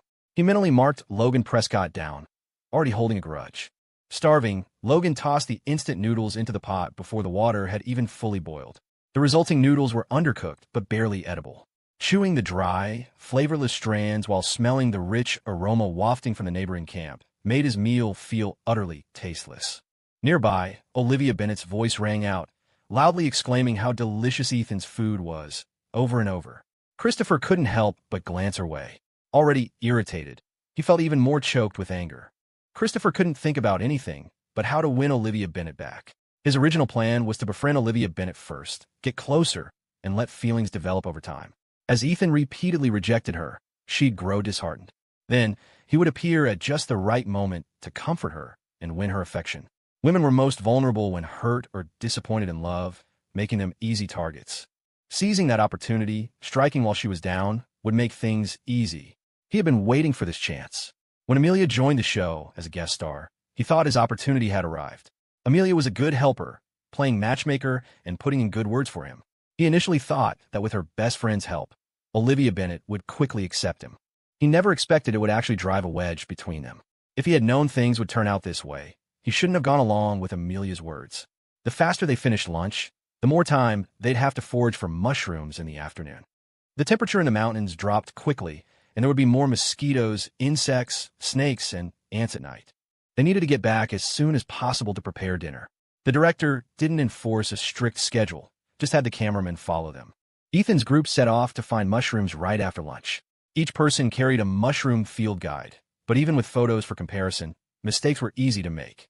Olivia Bennet, for instance, was careless, mixing poisonous and edible ones all together. If the community workers hadn't been following her closely, she might have poisoned herself countless times already. Victoria wanted to go too. Ethan told her not to, but she wouldn't listen. She put on several pairs of long socks and tucked her pants into them, hoping to avoid chafing her feet again. After Victoria pleaded repeatedly, Ethan finally relented. All right, stick close to me, walk slowly, and stop immediately if it hurts. Don't just tough it out silently like this morning. Victoria subconsciously replied, I'm used to it. Ethan's face hardened. That's a bad habit. You need to break it. Victoria couldn't help but smile at Ethan's serious expression. Okay, Captain, whatever you say. Victoria trailed closely behind Ethan. After walking for a while, she heard movement behind them. Turning around, she saw Amelia, relentless. Amelia had tried several times to talk to Ethan, but hadn't found an opportunity. Christopher seized the moment to approach Olivia Bennet, who had fallen behind. Olivia Bennet was crouching, carefully comparing a mushroom on the ground with her guide, so focused she didn't notice anyone approaching until Christopher called out her name from behind her. Olivia. Olivia Bennet jumped, startled. Gosh, you scare me to death. Do you walk without making a sound? Sorry, I didn't mean to frighten you. Seeing Christopher, Olivia Bennet felt a flicker of discomfort. She didn't particularly want to be near him or talk to him. She felt an inexplicable dislike towards him. The emotion felt irrational. Christopher had always treated her as a friend, even thoughtfully advising her on how to pursue Ethan. Yet now, she felt put off by him. Olivia Bennet stood up. I'm fine. Are you here to pick mushrooms too? Yeah, I saw you over here and wanted to say hi. Well, you said hi. Can you go somewhere else now? Olivia Bennet said exactly what was on her mind. Don't get me wrong, it's not that I dislike you. I'm just worried you'll take my mushrooms. She was part of Ethan's team now. She understood they were competitors. I could give you the mushrooms I find. With an extra person helping, your basket will fill up faster. Olivia Bennett refused directly. No need. We're not even on the same team. Christopher didn't want to leave, but Olivia Bennett was completely unresponsive, making her hard to approach. He recalled a tactic Ethan had used and peered into Olivia Bennett's basket. Wow, you're amazing. You've gathered so many mushrooms in such a short time. Unlike me, I can't tell them apart at all. They all look the same to me. Could you teach me how to identify them? Olivia Bennett could tell Christopher was praising her, but it didn't please her in the slightest. Doesn't your team have community workers? Olivia Bennett was growing impatient. Can't you just pick a bunch and have them sort out the edible ones back there? To stay on this team, she had to work harder. If she didn't gather enough mushrooms and they ran short, what if Victoria kicked her out? Christopher sensed Olivia Bennett's impatience and settled for the next best thing. Olivia, I didn't take Amelia's joke seriously. I've always known you like Ethan. It's good that you cleared the air this time. I hope you can let it go too. Don't end a years-long friendship with your childhood sweetheart over something so small. Amelia was just too concerned about you. She's been really down ever since you left the team, wanting you back but not knowing how to ask. Olivia Bennett didn't want to discuss it further. I don't want to go back. I'm fine here. So, can we still be friends? Christopher asked tentatively. We were always friends, Olivia replied. Even regular friends counted as friends. I'm relieved to hear you say that. I was worried you'd ignore me. Among the female guests, you're the only one who talks to me, who's willing to chat, and doesn't look down on my background. The first time I saw you, I felt like I was seeing my cousin. She's innocent and likable, just like you. I'll introduce you sometime if I get the chance. He stopped there, saying any more would cross a line. Christopher picked up his basket and headed in another direction. I'll go look for mushrooms somewhere else. Won't disturb you anymore. Stay safe. Watching Christopher's retreating figure, Olivia Bennett couldn't help but feel a little guilty. Maybe she had been too guarded around Christopher. He seemed like a genuinely good person, considerate of her feelings during their 2 dates, and thoughtful in daily life. It was a relief Christopher just saw her as a cousin and didn't actually like her romantically. If he did, she wouldn't know how to face him. Amelia trailed behind Ethan and Victoria, her mind clearly not on mushroom hunting. Her basket filled with any eye-catching, likely poisonous mushroom she came across. Whatever she saw, she picked. After following them for about 20 minutes, Amelia finally spoke up. Ethan, can I talk to you alone for a minute? Victoria was tired and sat down on a rock to rest. Ethan unscrewed a bottle of water and handed it to her. The movement was so practiced, as if they'd been living together for ages. While drinking, Victoria watched Amelia with a half-smile, waiting for her next words, showing no intention of giving them privacy. Stop wasting time. Spit it out or get lost, Ethan said, his tone cold and laced with annoyance. His retort made Amelia choke on her words. Victoria took the chance to needle her. Even if you talk to Ethan alone, he'll just tell me anyway. Why bother? If my being here really bothers you, just pretend I'm thin air. I can pretend I didn't hear anything. Ethan seemed to agree, showing a rare flicker of interest in what Amelia had to say. Can you drop the lawsuit? Last 3 days. Please support with likes, /comments, /shares if you enjoy the story. Let's climb the rankings. Charge. Delta. Can you drop the lawsuit? Seeing Ethan remain silent, Amelia Harper spoke again. As long as you drop the suit, I'll agree to anything. Perhaps because it was her first time begging someone, her tone lacked sincerity, her attitude was non-existent. It sounded less like a request and more like a command. Still, a flicker of shame could be seen in her eyes. An egoist like Amelia Harper wouldn't feel ashamed for doing wrong. Her shame stemmed from having to grovel before someone she once despised. At this moment, Amelia Harper might still harbor a sliver of hope. Hope that Ethan would drop the lawsuit out of consideration for their past. She could give him money, help him return to the Johnson family. She'd even be willing for them to get back together. Ethan asked, paying to spread rumors that I'm a simp, hiring trolls to falsely accuse me of cheating first, instigating Richard Johnson to fabricate stories about me being unfilial. Did I falsely accuse you of any of this? Amelia Harper unconsciously lowered her voice. No. Ethan gave a cold smile. Since I didn't falsely accuse you, why should I drop the lawsuit? Using slander to silence others is the best way to cover one's own sins. Those who falsely accuse you know better than anyone how wrong you truly are. Mercy towards an enemy is cruelty to oneself. If he softened even slightly now, he'd only have himself to blame. Amelia Harper's voice finally held a note of pleading. Ethan, please don't be so hostile towards me, okay? I just want to talk things through properly so we can resolve this issue. That's your problem, not mine, Ethan said. If you want me to resolve your problem, it's not impossible. Just liquidate Harper Enterprises and compensate me with the full amount. A good reputation is priceless.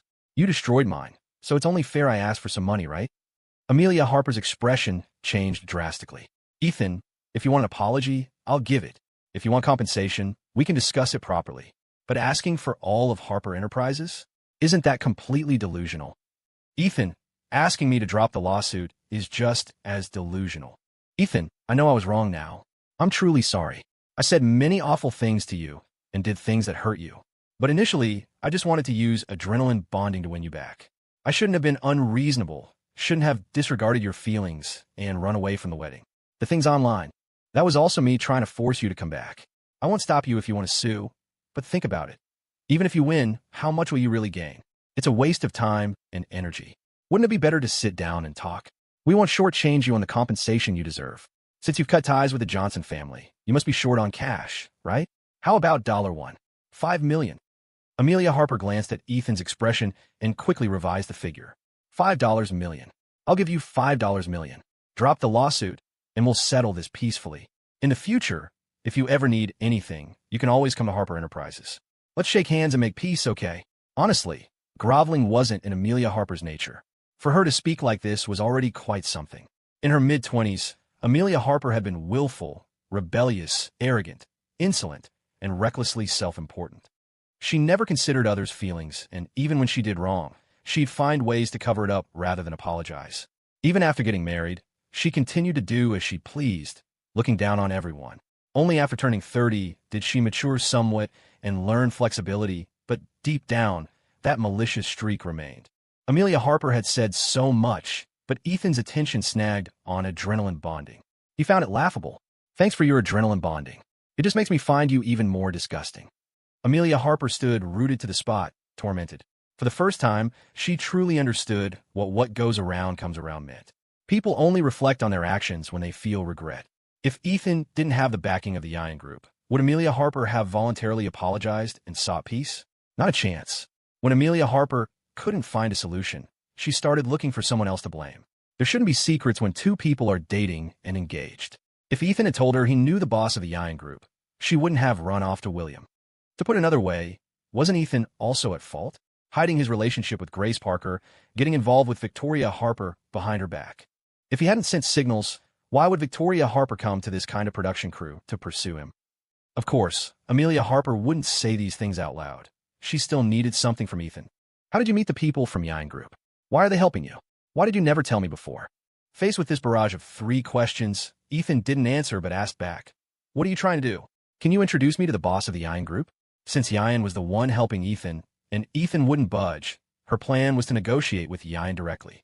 Victoria Harper, who had been silent until now, piped up with interest. You want to meet the boss of Yan Group? Beg me. I know him. Amelia Harper was already in a foul mood. Hearing Victoria's interruption, she sneered. You know the Yan boss? Who do you think you are? I wouldn't even believe you if you claimed to be his mistress. His mistress, huh? Victoria Harper didn't seem bothered. She just took Ethan's hand and said, I kindly offered to introduce her, and she doesn't even believe me. Ethan, if she doesn't believe it, fine. An opportunity was right in front of her, and she didn't know how to cherish it. Their back and forth made Amelia Harper doubt her own judgment. Could Victoria Harper really know the Yan boss? Impossible. The Yan boss was so mysterious. Even her father, Benjamin Harper, hadn't been able to secure an appointment despite multiple attempts. How could someone as useless as Victoria Harper possibly know him? We're done talking. Please leave. Just then, the photographer finished adjusting his equipment and started heading their way. If you don't get lost now, I can't guarantee I won't say something much uglier. Ethan, I beg. Amelia Harper started, try to smooth things over, but Ethan merely lifted his eyelids, his disgust unconcealed. Get lost. The courage Amelia Harper had painstakingly mustered crumbled completely during those 10 minutes of conversation. Her hands, hanging limply at her sides, couldn't stop trembling. Ethan's gaze held more than just disgust. He was protective of Victoria Harper, looking as if he might kill Amelia for Victoria's sake. The intensity of his look struck her, sending a sharp, needle-like pain through her temples. She had spent 5 days mentally preparing for this negotiation with Ethan, mulling it over repeatedly. Her disappointment was as immense as her initial hope. Of all Ethan's features, his eyes were the most beautiful. She didn't know when they had started being filled solely with disgust for her. Amelia Harper realized she couldn't bear the weight of Ethan's hatred. The photographer was getting closer. Just as Ethan looked ready to speak again, Amelia Harper abruptly turned, grabbed her basket, and fled as if escaping. The photographer hurried over, hoping to capture a dramatic confrontation, only to find Amelia Harper had run off. In this battle, Ethan was completely victorious. Amelia Harper's final glance looked pained, but she would suffer even more in the future. This was just the beginning. She would slowly savor the taste of what was to come. Victoria and Ethan took their time, but luck was on their side, and they found quite a few boletus mushrooms. Amelia will probably come looking for you again, Victoria said.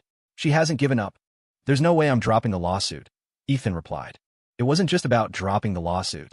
There was a clear longing in Amelia's eyes when she looked at Ethan. She definitely wanted to get back together with him. Ethan wasn't thinking about that. Regarding the defamation and slander charges, serious cases could lead to up to 3 years in prison. This case probably wouldn't reach that severity, maybe 6 months at most. 6 months wouldn't achieve much. He'd rather have the money. Ethan was willing to accept a monetary settlement, but dropping the lawsuit would let them off too easily. He had to make things a bit more troublesome for them. Ethan shared his thoughts with Victoria. If I asked for $100 million, Benjamin Harper could probably afford it, right?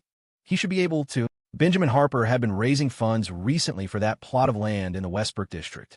He should be able to scrape together $100 million. Even if he can't, Victoria added, I have ways to make him cough it up. Victoria asked, Are you short on money? I wasn't before, but I'm a bit now. When Ethan had just been reborn, he planned for a dignified end to the engagement, intending for them to go their separate ways and have nothing more to do with each other. He didn't want to go back home, didn't want the company, just wanted enough money to get by. He didn't want to struggle like he had in his past life. But now, he realized, being without money meant others would make him struggle. Troubles kept coming one after another. If he wanted a peaceful life, he needed to be strong himself. I can give you money. How much do you need? Victoria's eyes sparkled. If Ethan named a price, she'd pay it instantly, wishing she could give him everything she owned. $5 million. That's all? Is it enough? Maybe you should ask for more. Ethan was speechless. He could almost see his grandmother in Victoria. $5 million is enough. Consider it a loan. I'll pay you back in 6 months, with interest. Victoria got her phone from a staff member. Give me your account details. I'll have someone wire you the money. Aren't you going to ask what I need it for? Aren't you worried I'll lose it all and won't be able to pay you back? If you can't pay back the money, you can pay me back with your person. The words were incredibly ambiguous. Just as Ethan's mind started going down the wrong path, Victoria continued, You can work for me. We have openings at the company anyway. You could be my personal assistant, responsible for my meals and daily needs. Ethan thought about it. The chances of him ending up as Victoria's personal assistant were slim. If he couldn't even pay back $5 million, then his rebirth would have been for nothing. Using his knowledge of the future, he should at least be able to establish himself in Rosewood City, right? He had 30 years of foresight over everyone else. How much could he accomplish with that advantage? Without realizing it, Ethan had already started factoring Victoria into his future. Once he paid back the money, even if he didn't become her personal assistant, he could still take care of Victoria. At 4 in the afternoon, everyone finished picking mushrooms and started heading back. The director checked their hauls.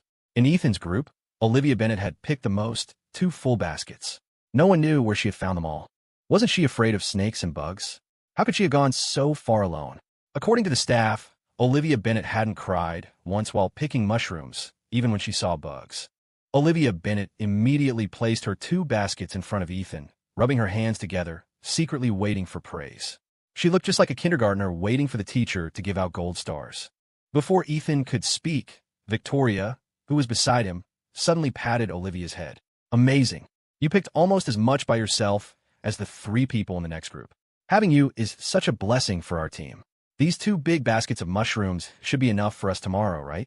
Ethan didn't offer any praise, and Olivia Bennett couldn't help feeling a little disappointed.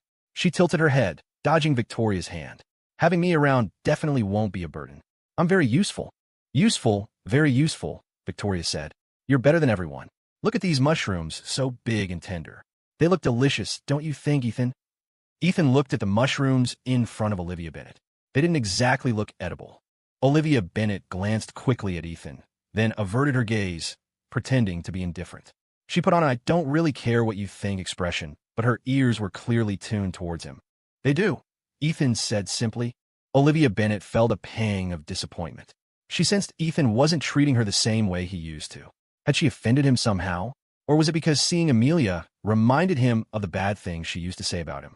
The more she thought about it, the more likely it seemed. Olivia Bennet couldn't help feeling anxious. She wanted to apologize, but didn't know how to bring it up, growing so flustered that sweat beaded on her forehead. A local woman began inspecting the mushrooms the guests had picked, tossing out the inedible ones. She reached Olivia Bennet. "Did you pick both these baskets?" the woman asked. Olivia Bennet nodded. When she saw the woman squat down, she squatted down too. The woman sorted through them for a moment, then simply picked up the baskets and dumped everything out. Not a single one was edible. Olivia Bennet was aghast. "How can they not be edible? I could definitely match them to the picture. The ones I found at noon looked just like this. Why were those okay?" The woman said, "These are poisonous ammonitum mushrooms.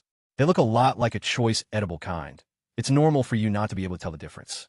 People often come foraging for mushrooms in these mountains. If these were the edible kind, they would have been picked long ago. There's no way they'd be left for you." Olivia Bennet reached out and touched the mushrooms on the ground. How could they not be edible? She had spent the whole afternoon searching, hoping to be praised after they were cooked. As Olivia Bennet watched, the woman crushed the mushrooms underfoot. "Wash your hands after picking mushrooms. Wash them thoroughly and don't touch things carelessly." After the warning, the woman moved on to check the others' baskets.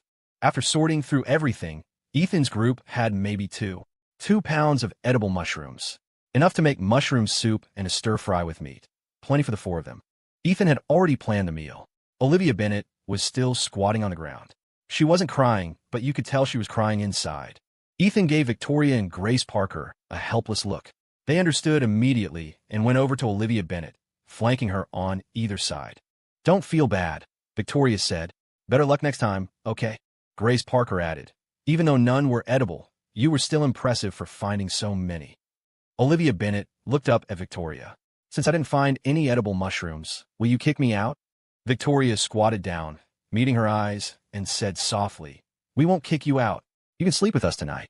Our tent is big. It'll be a squeeze, but the 3 of us should fit." Hearing this, Olivia Bennet felt relieved of that worry, but she still felt miserable. She thought she'd be the most impressive, but instead, she felt the most disgraced. "I'll just eat less tonight," she thought. "No mushrooms for me. I didn't pick any edible ones. I have no right to eat them. I don't deserve them." Ethan got the fire going. Seeing Olivia Bennet looking glum, he called her over to dig a pit. Hearing the word dig, Olivia Bennet instantly perked up. She recreated the pit from lunchtime perfectly down to the last detail. They had 2 cast iron Dutch ovens, one for cooking rice, one for stir-frying.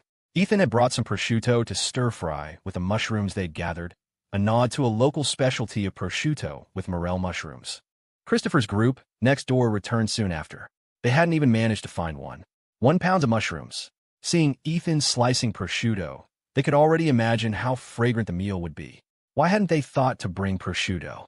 They really didn't want another meal of the half-cooked instant noodles they'd had for lunch.